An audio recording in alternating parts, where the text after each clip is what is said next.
ሰላማችሁ ይብዛ ጤና ይስጥልኝ እንዴት ከረማችሁ በመንሱር አብዱልቀኒ ኦፊሻል ዩቲዩብ ቻናል በኩል የዩኤፋ ቻምፒየንስ ሊግ የሩብ ፍጻሜ ግጥሚያዎችን የተመለከቱ ቪዲዮዎችን ባለፈው ሳምንት እንዲሁ አዘጋጅተን ነበር።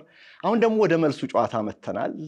ማክሰኞ ምሽት አስቶን ቪላ ከፓሪስ ሰን ዠርመን እንዲሁም ቦሩሲያ ዶርትሙንድ ከባርሴሎና የመልስ ጨዋታዎቻቸውን ያከናውናሉ። በቪላ ፓርክ እና በሲግናል ኢዱና ፓርክ ወይም ደግሞ ዩኤፋ እንደሚለው በቬስትፋሊየን ስቴዲየም የሚከናወኑትን እነዚህን ጨዋታዎችን አስመልክተን ቅድመ ጨዋታ ሐሳቦችና ውይይቶችን ይዘን መተናል። እኔ መንሱር አብዱልቀኒ ነኝ። ዛሬ እንግዶቼ ደግሞ በግራና በቀኝ የምታዩቸው ባለፈው ሳምንት እንኳን ልዑል ታደሰ ከኛው ጋር ነበረ። በአርሰናልና በሪያል ማድሪድ ጨዋታ ቅድመ ጨዋታ ሐሳቦችን በጥልቀት ሲያቀርብልን ነበረ። የዛሬ ዓመት ደግሞ አብሮን የነበረው ሚሊዮን ጉክሳ ወይም የሬዲዮ አድማጮች ሚሊሻ በሚል ነው ያሉት። እሱ ግን ምንም ከሚሊሻነት ጋር የሚገናኝ ታሪክ የለውም። ሁለቱም በጣም ከምወዳቸው የእግር ኳስ ጋዜጠኞች ከሙያ ባልደረቦቻችን መካከል የሚጠቀሱ ናቸው።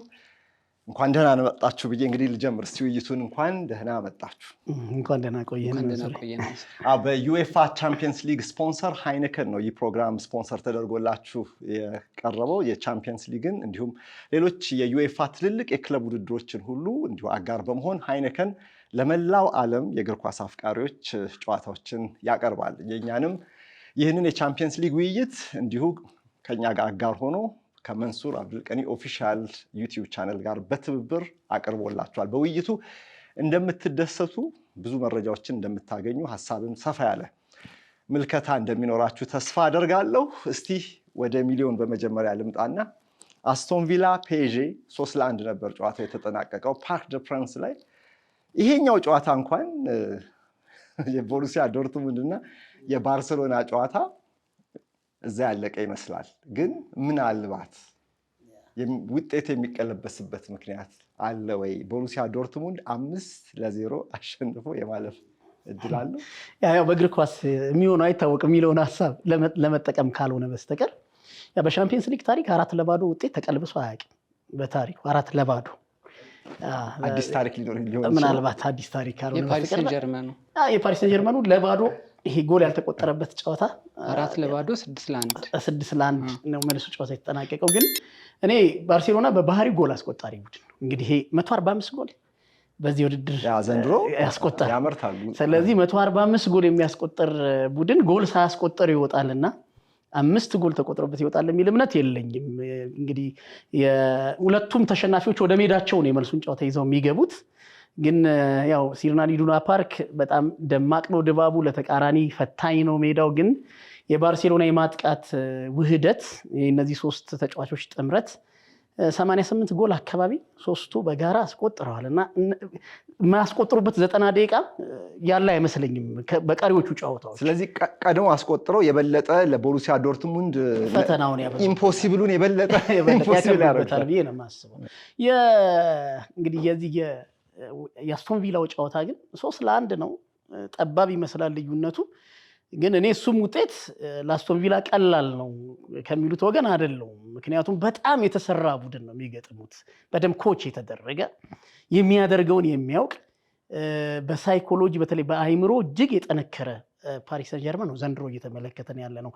ይሄንን ከሜዳው ውጪ ምን መስራት እንደሚችል ከሊቨርፑል ጋር በደንብ አሳይቶናል። ያውም የሆነ የተበላሸ የሚመስል በሜዳው የተበላሸበት ይመስል ያ ሁሉ የጎል እድል የፈጠረበት ያ ሁሉ ዶሚኔት ያደረገው ጨዋታን ተሸንፎ መጥቶ በሰው ሜዳ ያንን መቀልበስ የቻለ ጠንካራ ሳይኮሎጂ ያለው ቡድን የሉዊስ ኤንሪኬ ቡድን እና ወደ አስቶን ቪላ ልምድ ብዙ የሌለውን አስቶን ቪላን ከሜዳው ውጪ ሲገጥም የበለጠ እኔ አድቫንቴጅ ያለው አሁንም የኤንሪኬው ቡድን ነው የሚመስል። የማይሆን ጥያቄ ቢመስልም የማይሆን ነው መንሱር እያወራ ያለው ቢያስብልም፣ እስቲ ግን እንደ ውይይት በድጋሚ እስቲ እናንሳው።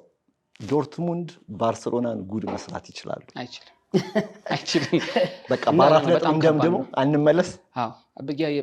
በደም ሚሊ አብራርቶታል። ባርሴሎና ጎል ማስቆጠሩ አይቀርም። ለዶርትመንድ መልካሙ ዜና ዶርትመንድ ጎል የሚያስቆጥር ቡድን ነው። ለምሳሌ በሳምንቱ መጨረሻ ወደ ባየርን ሜዳ ሄደው 2 ጎሎች አስቆጥሯል። ከባርሴሎና ጋር 2 ያለቀላቸው እድሎች፣ 2 ያለቀላቸው ኳሱ መንካት ብቻ የሚጠበቅበት ለዛውም እንግዲህ የቡድኑ ምርጡ አጥቂ ጊራሲ ያልተጠቀመበትም እንጂ እና ደግሞ ሞመንቶቹ ይሄ ወሳኝ ጊዜ 1-0 እየተመሩና አንድ እኩል ሆነው ነበር እድሎቹን ያልተጠቀመባቸው። ዶርትሙንዶች እድሎች መፍጠር ይችላሉ 5-6 ጥራታቸው የላቀ በባርሴሎና አጥቂዎች ደረጃም ባይሆን ግን እድሎች የሚፈጥሩ የተለያየ አይነት ፈጣን አጥቂዎች አሏቸው እንደ ማለን እንደ ጊራስ አይነት ጥሩ 9 ቁጥር አላቸው እንደ ብራንት አይነት ጥሩ 10 ቁጥሮች አሏቸው። ቡድኑም ሁሌም ዶርትመንድ ጎል አስቆጣሪ ቡድን ነው። ስለዚህ ጎል ማስቆጠሩ አይቀርም። ግን ባርሴሎና እንዳለው ደግሞ በተለይ ደግሞ የዶርትመንድ ከጨዋታው የሆነ ነገር ፈልጎ ጎሎች ፈልጎ የበለጠ መሳቡ እና ምናልባት በሃይላይን መጫወቱ ለባርሴሎና በጣም ይመቻል። አንድ ነገር ልብ ካለን ዘንድሮ ባርሴሎና በጣም ድንቅ የነበረባቸው ጨዋታዎች ከትልልቆቹ ቡድኖች ጋር ነው። በተለይ ከሪያል ማድሪድ ጋር አደገኛ የመልሶ ማጥቃት ቡድን ነው ባርሴሎና። ይሄን ለማለት ያስቸግራል። ታስታውሳላችሁ 2015 ላይ ሶስት ለባዶ ኑካምፕ ላይ ባየር ሙኒክን ካሸነፈ በኋላ የጓርዲዮላን ቡድን የሉዊስ ኤንሪኬ ባርሴሎና ጓርዲዮላ የዘመኑ ምርጡ የካውንተር አታክ ቡድን ብሎት ነበር። ይሄኛውም እንደሱ ነው የሚመስለው። በጣም ወደፊት ሲሄድ በጣም ፈጣን ነው። የሆኑ ስፔሶች ካገኙ ፈጣን ተጫዋቾች በቀላሉ ኳስን የሚያቀብሉ ከየትኛውም በኩል በጣም ጥራት ያላቸው ኳሶችን መስጠት የሚችሉ ተጫዋቾች አሉ። አንድ ለአንድ እንደፈለጉ ማድረግ የሚችሉ ተጫዋቾች አሉ። አታኪንግ ሰርድ ላይ ያማል ራፊና ደግሞ በዚህ ፍጥነት ካገኙ ደግሞ አጨራረሳቸው ያ የበለጠ ለባርሴሎና ዶርትመንድ የመጀመሪያውን ጎል እንኳን ቢያስቆጥር ባርሴሎና ጨዋታው ላይ ድሎች ማግኘቱ እና ደግሞ እነዛን ቦታዎች ስፔሶች ማግኘታቸው ስለማይቀር ለዶርትመንድ የማይቻል ግን አርሰናልና ሪያል ማድሪድ አስገራሚ ውጤት ያስመለከተን ጨዋታ ነበረ 3-0። ግን አሁንም ጨዋታው ወደ ቤርናቢው ከሄደ በኋላ የዓለም እግር ኳስ አፍቃሪ ገና 100% አርሰናል ያልፋል ብሎ ልክ እንደዚህ አንተ እንዳልከው አይሆንም የሚልበት አይደለም። አሁንም ሪያል ማድሪድ ይፈራል።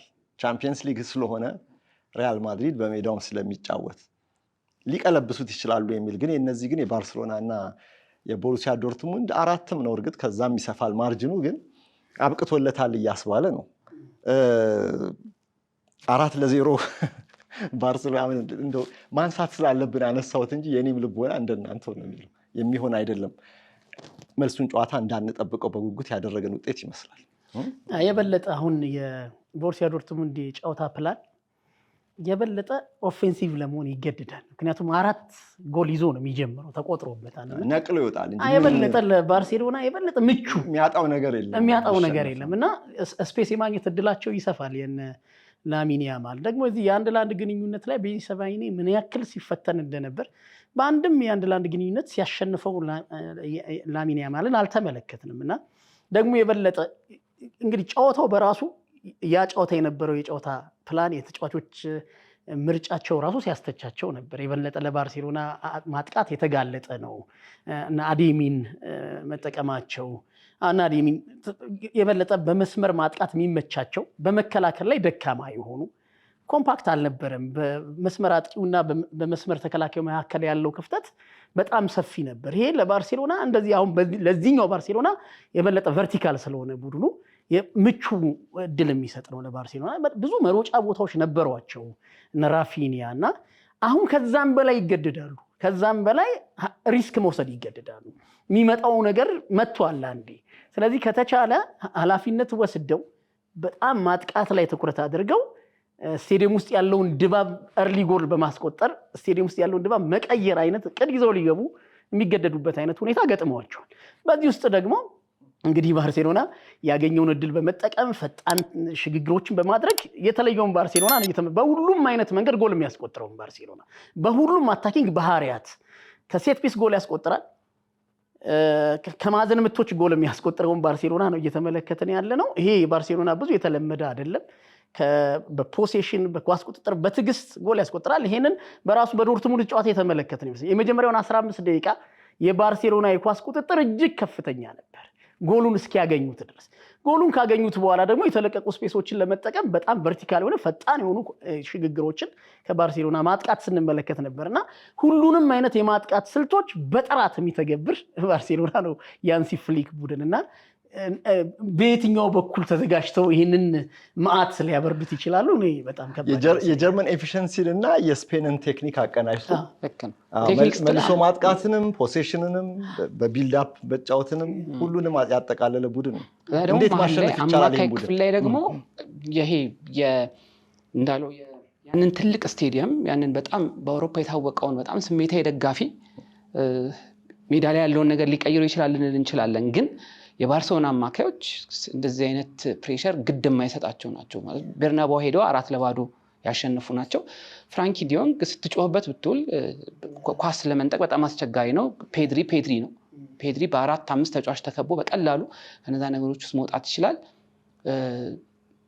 ያንን ካየን ለዶርትሙንድ እጅግ ከባድ ነው በሁሉም ረገዶች። ማርክ ካሳዶ፣ ማርክ አንድሬስ ተር ስቴገን፣ ማርክ ቤርናል እና አሌካንድሮ ባልዴ በጉዳት ዝርዝር ውስጥ ይገኛሉ። ከዚህ ጨዋታ በፊት ግን እንደምትመለከቱት አሰላለፉን ከቼዝኒ ፊት አሰላለፉን ስል ፕሮባብል ይሆናል ተብሎ ግምታዊ የሚቀርበው አሰላለፍ ላይ ኩንዴ በቀኝ በኩል ይሄ ተጫዋች አስደናቂ የመከላከል የማጥቃት ድጋፍ የሚያደርግ ከላሚን ያማል ጋር ያለው ውህደት በቀኝ በኩል የሚያስደንቅ ነው። ኩባርሲ፣ ማርቲኔዝ እና ማርቲን ተከላካይ ቦታ አራቱን ባክፎሩን ከኋላ ይዘው ይጫወታሉ የሚል ግምት አለ። ፍራንኪ ዴዮንግ፣ ፔድሪ እንዲሁም ከጋቪ ጋር ደግሞ መሀል ሜዳውን ተጣምረው ለሶስት ማዕዘናዊ መነሻ ማለት ነው ከያማል በቀኝ እንዲሁም ራፊና በግራ ክንፍ በኩል በማጥቃት ሌቫንዶቭስኪ ጋር ይጣመራሉ። ይሄ አይደለም የሚያስፈራው?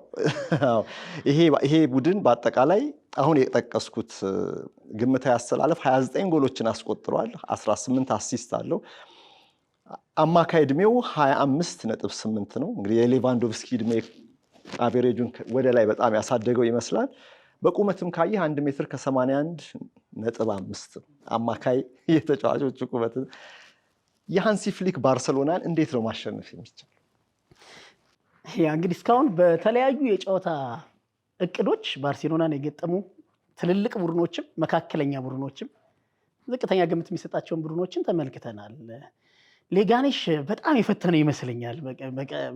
ባለፈው እሁድ በነበረው ጨዋታ ኑካምፕ ላይ እንኳን አሸንፎታል። ኑካምፕ ላይ አሸንፎት ነው የወጣው። እንግዲህ ከተሸነፋቸው ጥቂት ጨዋታዎች መካከል አንደኛው ሌጋኔሽ ነውና ከሌጋኔሽ የሆነ ነገር መውሰድ የሚቻል ይመስለኛል። እንግዲህ የበለጠ ዲፌንሲቭ የሆነ በጣም ኦርጋናይዝድ የሆነ ዲፌንሲቭ እና መልሶ ማጥቃት በጣም ሲፈትነው ነበር።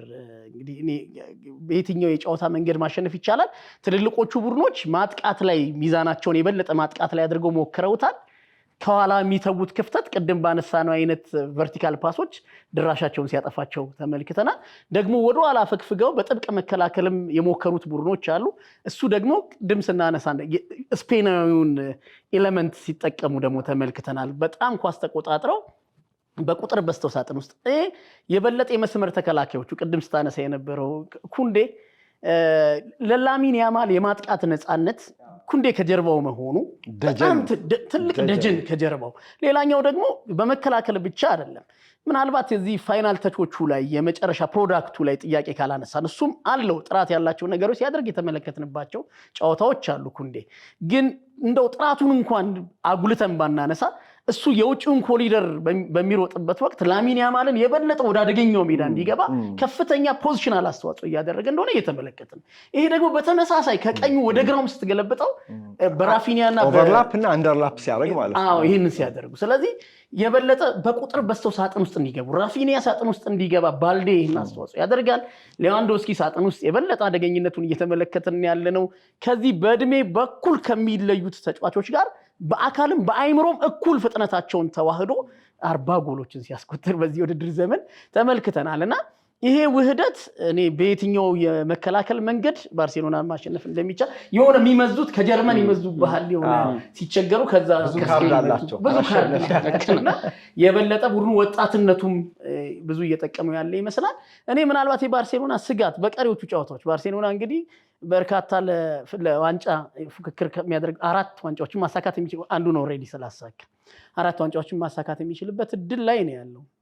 እኔ ስጋቴ ፔድሪ በዚህ ፊትነስ ይጨርሳሉ የሚለው ፔድሪን ካጣ ይሄ ቡድን ቅድም የምንላቸው ካርዶች የሚደበዝዙ ይመስለኛል። ምክንያቱም ለኔ አሁን ዓለም ላይ ባለው እግር ኳስ ከፔድሪ ጋር ማነጻጸረው አማካይ ያገኝና ቪቺኒያ ምናምን ጥሩ እየተንቀሳቀሱ ነው።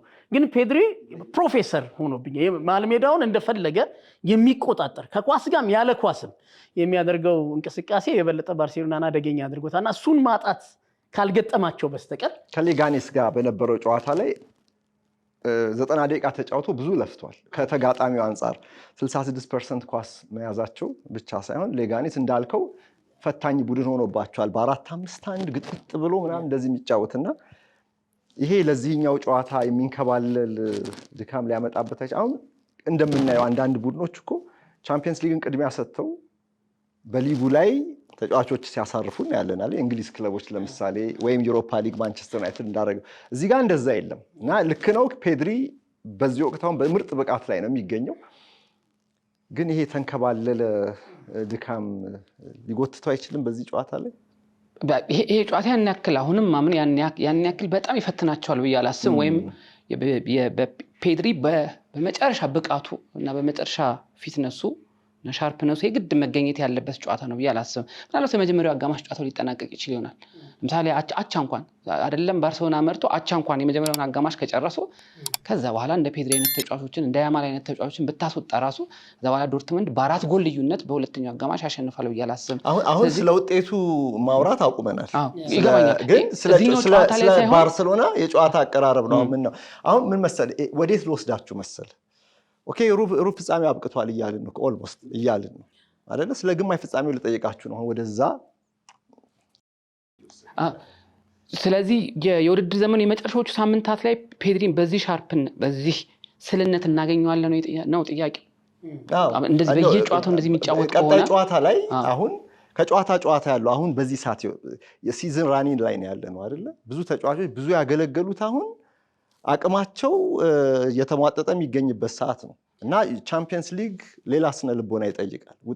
የውጤቱ ጉዳይ ሌላ ሆኖ ነገር ግን በየጨዋታው ላይ የሚያጋጥመው ምንድነው ባለጋራ ሌላ አይነት ሆኖ ነው የሚመጣው እና ዊኪን ዊክ አውት በየሳምንቱ በሳምንት አጋማሽ ላይ በተደራራቢ ጫና ውስጥ ስትገባ ደግሞ የትኛውም ተጫዋች ልክ ነው ጫና ይፈጠራል። ለዛ ነው አሁን ፔድሪ ብዙ አገልግሏል እያልኩኝ ያለው። አሁን ሁለት ነው በተለያየ መንገድ እናየው እንችላለን። አንደኛው ፔድሪ እንዳለው ሁሌም እንደ ፔድሪ አይነት ተጫዋቾች ያስፈሩናል። ለምንድነው የጉዳት ታሪካቸው ጥሩ አይደለም።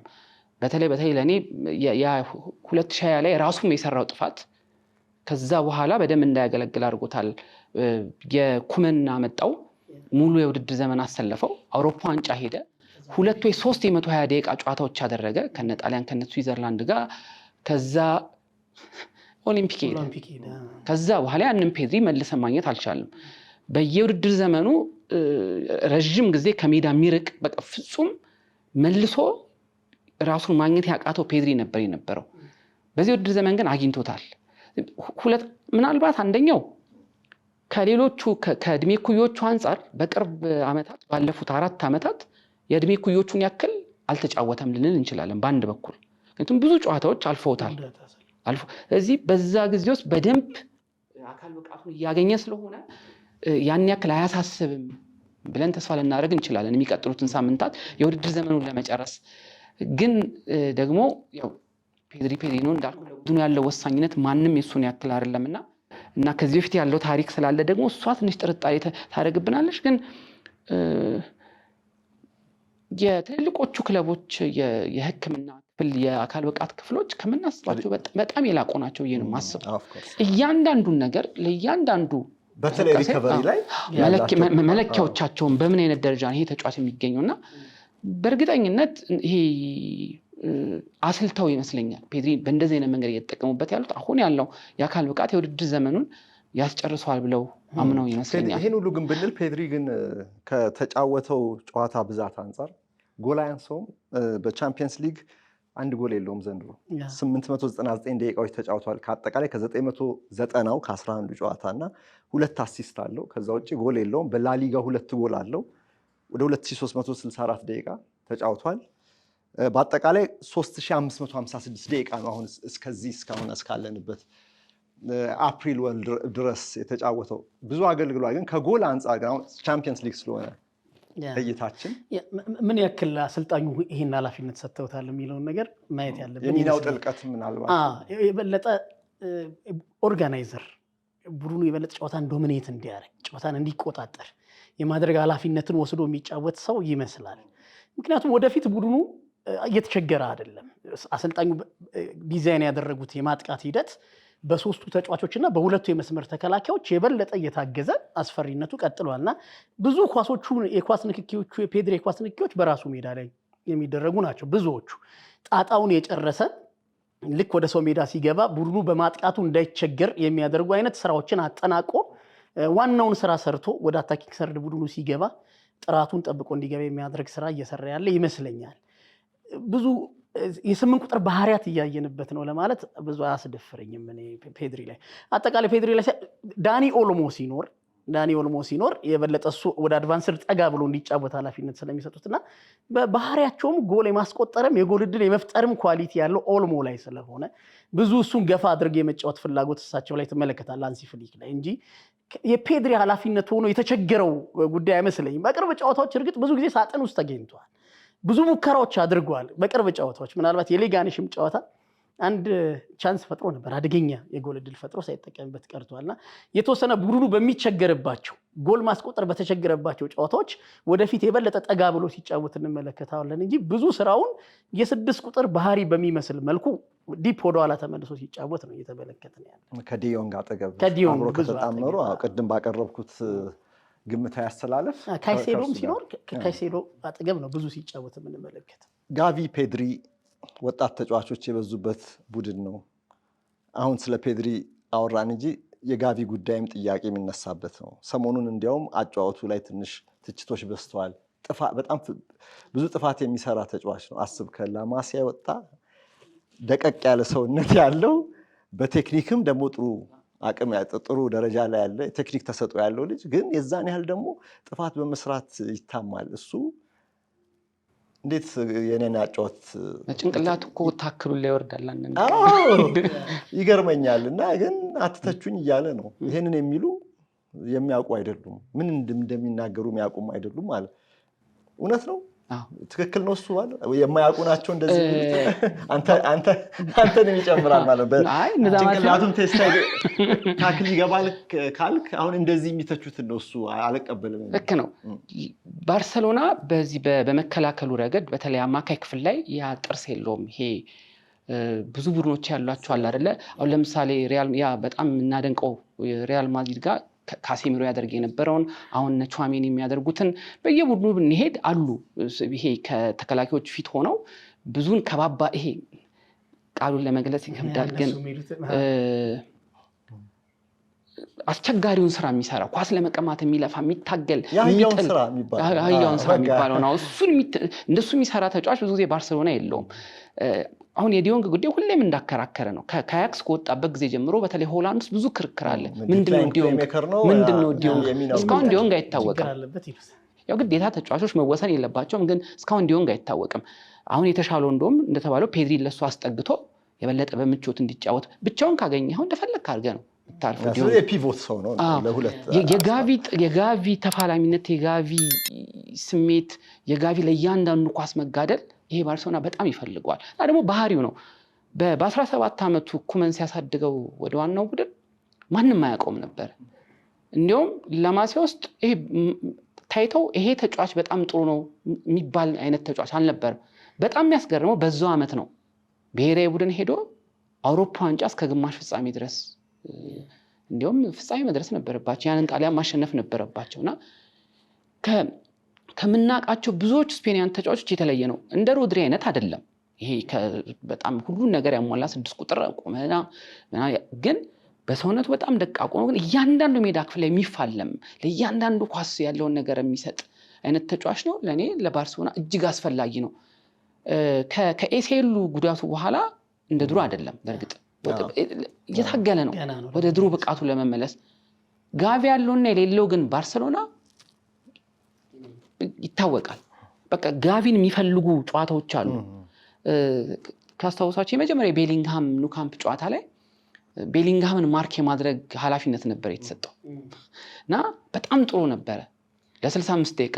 ችግሩ 65ኛው ደቂቃ ላይ ባንድ የኮንሰንትሬሽን ቤሊንግሃም ያንኳስ አገባ ከዛ ባለቀ ሰዓት አገባና ያኔ ጋቪ ሲሰራ የነበረውን ነገር ረሳ ነው ከላማስ የወጣ ተጫዋች በቴክኒክ በጣም የላቀ ቀደም የገለጽከው ፕሮፋይል ያለው ተጫዋች እንዴት ነው ይሄ በጣም ትልቅ መስዋዕት ነው ቤሊንግሃምን ሲያሳድዱ መዋል በጣም ኢነርጂ ያለውን ተጫዋች ሞቢሊቲው አሰልጣኙ ነፃነት ከሰጠው እኮ እንደፈለገ የሚሆን ነው ቨርቲካልም ወደዚህም እና ጋቪ እንደዚህ አይነት መስዋዕትነት የሚከፍል ተጫዋች ነውና ትክክል ነው ባርሴሎና ይሄ ተጫዋች በደንብ ነው የሚያስፈልገው ኢኒጎ ማርቲኔዝ ድረስ ተመጣለህ ከፊት ጀምሮ ጋቪ የሌለው ባርሴሎና ይሄንን አግሬሲቭነት ለመመልከት እስከ መጨረሻው ተከላካይ ድረስ መሀል ሜዳው ላይ እንደዚህ አይነት ችግር አይገጥም አግሬሲቭ አይደሉም እርግጥ አሁን የፍራንኪ ዲዮንግ ጉዳይ አሁን ደግሞ የበለጠ አዳዲስ ሀሳቦች እየመጡ እያከራከረ ነው በደንብ ኳስ መንጠቅ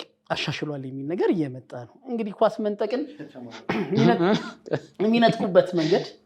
የሚነጥቁበት መንገድ አንዳንዴ በጣም በሚታይ መልኩ የሚነጥቁ 6 ቁጥሮች አሉ በሚታይ አግሬሲቭ ሆነው ኃይልን ቀላቅለው ይሄ ነጣቂ ነው ብለህ ስያሜ የምትሰጠው ደግሞ በደንብ አንቲስፔት አድርገው ሁኔታዎችን አንብበው ክፍቱም ፓሲንግ ላይን ዘግተው በቀላሉ ኳስን የሚያቋርጡ ደግሞ 6 ቁጥሮች አሉ ሰርጂዮ ቡስኬት ከነዚህ ነው የሚመደበው እንጂ ለኛ ሸርተቴ ወርዶ ምናምን የሚነጥቅ አይነት 6 ቁጥር አይደለም ፍራንኪ ዲዮንግ እውነት ነው አለየም 8 ሲሆን ፍጥነቱ ምናምን ለ8 ቁጥር ብዙ የሚሆን አይደለም 6 ሲሆን ደግሞ ኳስ ከመንጠቅ ጋር የሚነሳበት ነገር አለ ግን አሁን ይሄን አሻሽሏል ካንሲ ፍሊክ ጋር ዲፕ ላይን ፕሌይሜከር አይደለም ዲስትሮየር አይደለም እንደዛ ነው ፕሌይሜከር አይደለም 10 ቁጥር ፕሌይሜከር አይደለም መሀል ላይ የሚያለ ነው ሁሉ ነገሮች አሉት እና እሱ ያከራከራል ግን አሁን እንግዲህ ካንሲ ፍሊክን እያሻሻለ ነው ገና የሚማርበት እድሜ ነው እንግዲህ ዘመኑን እያጠናቀቀ ያለ ተጫዋች አይደለምና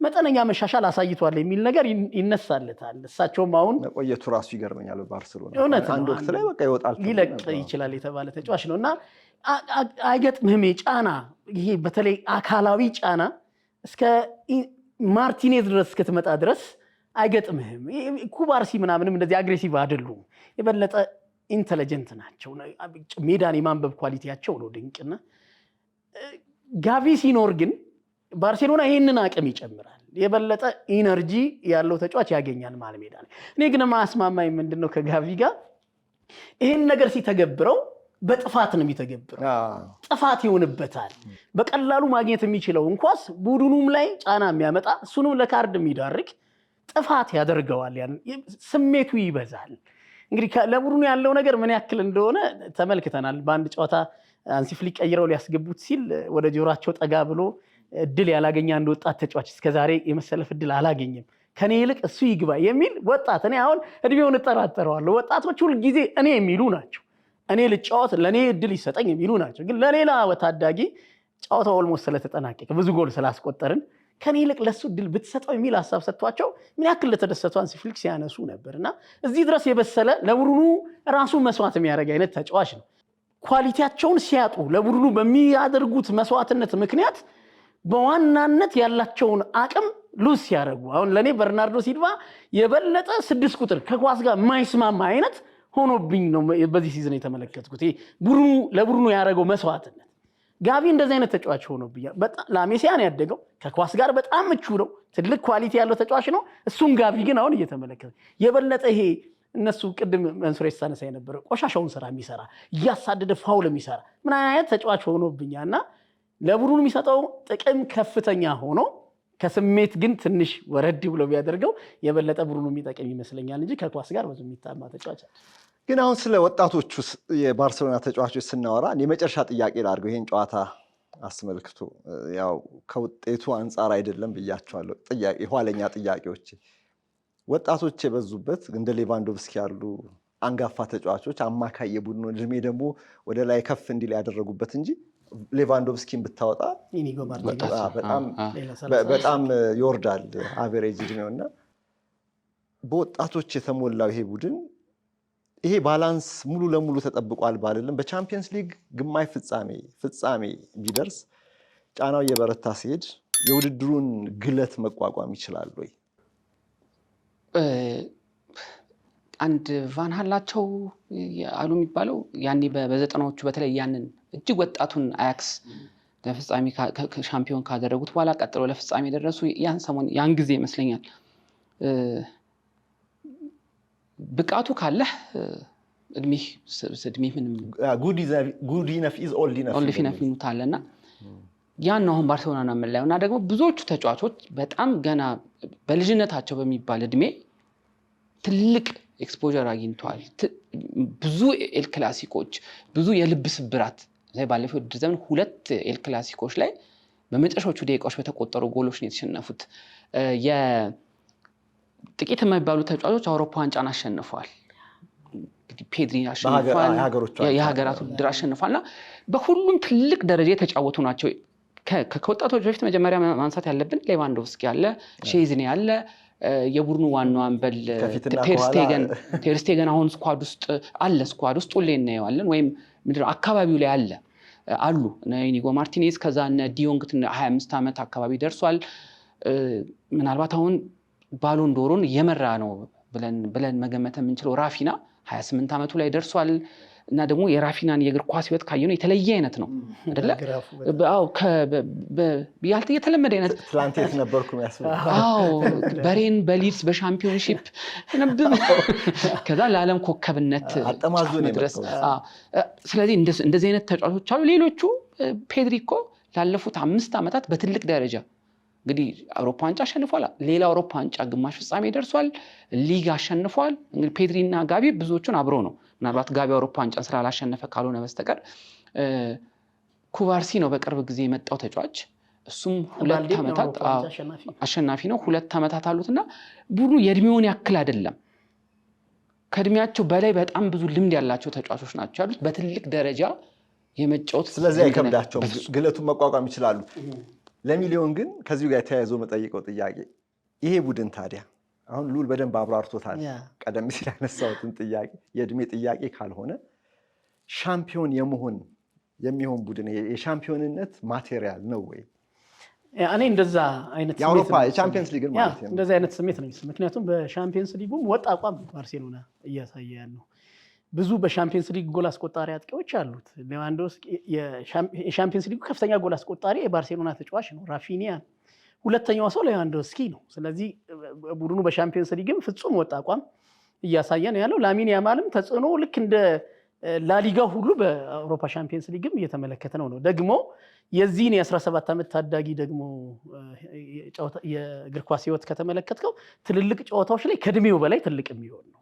የበለጠ እንደውም የጎል ቁጥሮቹን ስትመለከታቸው ትልልቆቹ ላይ የሚጎላ አይነት ተጫዋች ነው። እሱም ይሄንን ይላል። ስፔስ ስለሚያገኝ ትልልቆቹ ማጥቃት ላይ ትኩረት ስለሚያደርጉ እሱ ስፔስ ያገኛል። የበለጠ አደገኝነቱን ትመለከተዋለህ። ይሄ የአእምሮንም ጥንካሬ ይነግረናል። የልጁን የአእምሮ ጥንካሬ ቅድም ሉሌ ያነሳው ላይ ግን አንሲ ፍሊክም መረሳት አለበት። የአውሮፓ ሻምፒየንስ ሊግን ያሳካው የጥያቄው መነሻ እድሜ ስለሆነ ነው እንጂ በትክክል እሳቸውም ይሄንን ልምድ አላቸው እና ቡድኑ ይሄን ማሳካት የሚችልባቸው ብዙ ግብዓቶች አሉት። በመከላከልም ደግሞ በጣም ጠንካራ ቡድን ነው። ተከላካዩ የበለጠ እየተዋሃደ መጥቷል። አሁን ሌላው እድለኝነታቸው ደግሞ ከጉዳት ነፃ የሆኑ እዚህ ወቅት ላይ አንድ ቡድን ሻምፒየንስ ሊግንም ሆነ ሌሎች ዋንጫዎችን ለማሳካት እዚህ ወቅት ላይ በርከት ያሉ ተጫዋቾች ከጉዳት ነፃ መሆናቸው የበለጠ አሁን እነ ክሪስቲያንሰን ተመልሰዋል። ጭራሽ ሌላ ጉልበት እያገኘ ነው ያለው ቡድኑና እኔ የበለጠ በሻምፒየንስ ሊጉም እድል ያለው ባርሴሎና ይመስላል። ያማል እንዳለው የትሬብል ዓመት ይመስላል። የትሬብል ጭራሽ 2015 የትሬብል ቡድን ይመስላል። ይሄን ማናሳካ ከሆነ መጫወት የለብንም የሚል በቅርቡ ኢንተርቪው አድርጓል ላሚን ያማል። እንደምናሳካው ስለምናምን ነው በትኩረት የምንጫወተው የሚል አስተያየቱን ሰጥተዋልና ማሳካት የሚችል ቡድን ይመስላል ከጉዳት። እሺ እንደዛ ከሆነ ባሎን ዶር አሸናፊ ከዚህ ቡድን ውስጥ ሊወጣ ይችላል ካሸነፈ። ምናልባት ይሄ ውድድር ዘመን ይመስለኛል። እኔ እርግጥ ነው ሜሲና ሮናልዶ በነበሩባቸው ዓመታት ሁሌ ጥሩ ስለሆኑ ከዛ በኋላም ቢሆን ግን ለምሳሌ የቤንዜማ ዓመት ነበር፣ በጣም አስደናቂ ነበር። ቤንዜማ ሌቫንዶቭስኪ ያሸንፍ እንጂ በኮቪድ ምክንያት አይሰጠው እንጂ ነበሩት። ይሄ ውድድር ዘመን ልቆ የወጣ ተጫዋች ብዙ የለም። የራፊናም ቁጥሮቹ በጣም የጎሉ ናቸው። ግን ደግሞ ለምሳሌ ከራፊናና ከያማል ማን ነው ለባርሴሎና በጣም ወሳኙ ተጫዋች ብትል ይሄ ብዙ የሚያከራክር ነው። ይሄ አንድ ሰው ልቆ የወጣበት የውድድር ዘመን አይደለም። ሪያል ማድሪድን በቅርብ ጊዜ ኤምባፔ ቁጥሮች በጣም ከፋሉ እንጂ ቪኒ ጥሩ ዓመት እያሳለፈ አይደለም።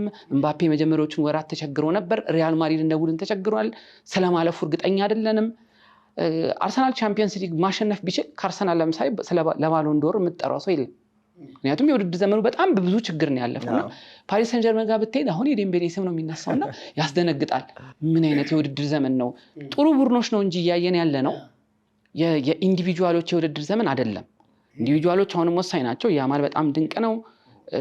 ደግሞ የሀገራት ውድድር ስለሌለ ክለብ ወርልድ ካፕስ ለሚሳተፉት ተጫዋቾች ምናልባት በሌሎች ውድድሮች ላይ ለባሎን ዶር የሚፎካከሩ ከሆነ ክለብ ወርልድ ካፕ ላይ ከተሳካላቸው ሌላ አድቫንቴጅ ነው የሚሆነው። ስለዚህ ግን ስለ ባርሴሎና እስከ ፍጻሜ የሚሄድ ጉዳይ ነው። ባርሴሎና ፍጻሜ ከደረሰ ቻምፒየንስ ሊግን አሸነፈ እንበል። አሁን በቅድሙ ትንተናችሁ የቻምፒየንስ ሊግ የማሸነፍ አቅም ያለው ወይም ሊታጭ የሚችል ነው ከሚሆኑት መካከል ካለን እሺ ቢሆንስ እንበል። ራፊኒያ ነው ባሎን ዶር የሚያሸንፈው። እኔ አሁን የራፊኒያን ስታት ላይ ብዙ አከራካሪ ነገሮች አሉ። አሁን ራፊኒያን ከላሚን ያማል ከፍ የምታደርገው በስታት ይሄን ያህል አሲስት አድርጓል፣ ይሄን ያህል አስቆጥሯል በሚለው ነው። ግን እኔ ከዛ ውጪ መታየት አለበት ብዬ ነው የማስበው። እኔ ላሚን ያማል በብዙ ርቀት ከራፊኒያ የተሻለ ሲዝን አሳልፏል ብዬ ነው የማስበው። ለምሳሌ በቀደም እንግዲህ ቡድኑ 4 ጎል ሲያስቆጥር የሌዋንዶስኪ ያስቆጠረውን ኳስ አሲስት ያደረገው ራፊኒያ ነው። ለኔ ግን ያንን የመሰለ ክሮስ በደንብ ጓደኛውን ፈልጎ የሚያገኝ ክሮስ በቴክኒክ የላቁ ሰዎች ብቻ የሚያደርጉትን ክሮስ ያደረገው ላሚን ያማል። የመጨረሻው የግንባሩ ተች ይቆጠርና እስታቱ የበለጠ ከፍ ያደርገዋል ራፊኒያ። ላሚን ያማል እኔ ትልልቁን ስራ ነው በባርሴሎና ማጥቃት ውስጥ እየሰራ ያለው ብዬ ነው የማስበው። የመጨረሻውን ተች የሚነካው ላይሆን ይችላል። ለምሳሌ የራፊኒያ ሌላኛውን ቁጥር በጣም ጥሩ ሲዝን እያሳለፈ እንደሆነ አምናለሁኝ። አንዱን የጎል መጠን ከፍ ያደረገለት ኩባርሲ አስቆጥሮት የተጠናቀቀው እንኳን አስቆጥሮ ነው። እንዲህ አይነቶቹን ካየ ላሚን ያማል ጥርት ያሉና ቡድኑን በጣም ወደ ትልቅነት የሚወስዱ አገልግሎቶች ነው እየሰጠ ያለውና ለኔ 17 ዓመቱ ታዳጊ ፍጹም የተለየ ውድድር ዘመን እያሳለፈ ያለው ብዬ አስባለሁ። ከትኩረትም አንጻር ደግሞ አሁን ሌሎች ቡድኖች ከባርሴሎና ጋር ጨዋታቸውን ሲያደርጉ የመከላከል ፕላናቸው ላይ በትኩረት ትሬኒንግ የሚሰሩት ብዙ ጊዜያቸውን የሚያጠፉት ከራፊኒያ ይልቅ ላሚን ያማል ላይ መሆኑን መጠራጠር የለብንም። የበለጠ አደገኛው ሰው ነው። ብዙ ግጭት እየወሰደ ነው። በቀደም እሳቸውም ሲሉ ነበር አንሲ ፍሊክም ጉዳት የለበትም ግን ብዙ ግጭት ደርሶበታል ሲሉ ነበር። ተጫዋቹ በጣም ብዙ ቦዲ ኮንታክት ይገጥመዋል እና ይሄን ሁሉ እየታገለ ትልልቅ ስራዎችን ነው እየሰራ ያለው። የጎል ቁጥሩም ቢሆን ለኔ አሲስቱም ቢሆን ጥቂት አይደለም የዚህ ተጫዋች። ግን ደግሞ ሌሎች እዛ ጋር ሊጠናቀቁ ትልልቁን ስራዎች አጠናቆ የሚያመጣው ላሚን ያማል ነው ብዬ አስባለሁና ምናልባት ባርሴሎና ይሄን የሚያሳካ ከሆነ የታዳጊ ባሎን ዶርን የሚበላበት እድል ሰፊ ነው። ግን እነሱ ብቻ ናቸው ሁለቱ ብቻ ናቸው ብዬ አላስብም። ሌዋንዶስኪ ለዚህ የማይታጭበት ምክንያት አይገባኝም። 36 ዓመቱ ነው።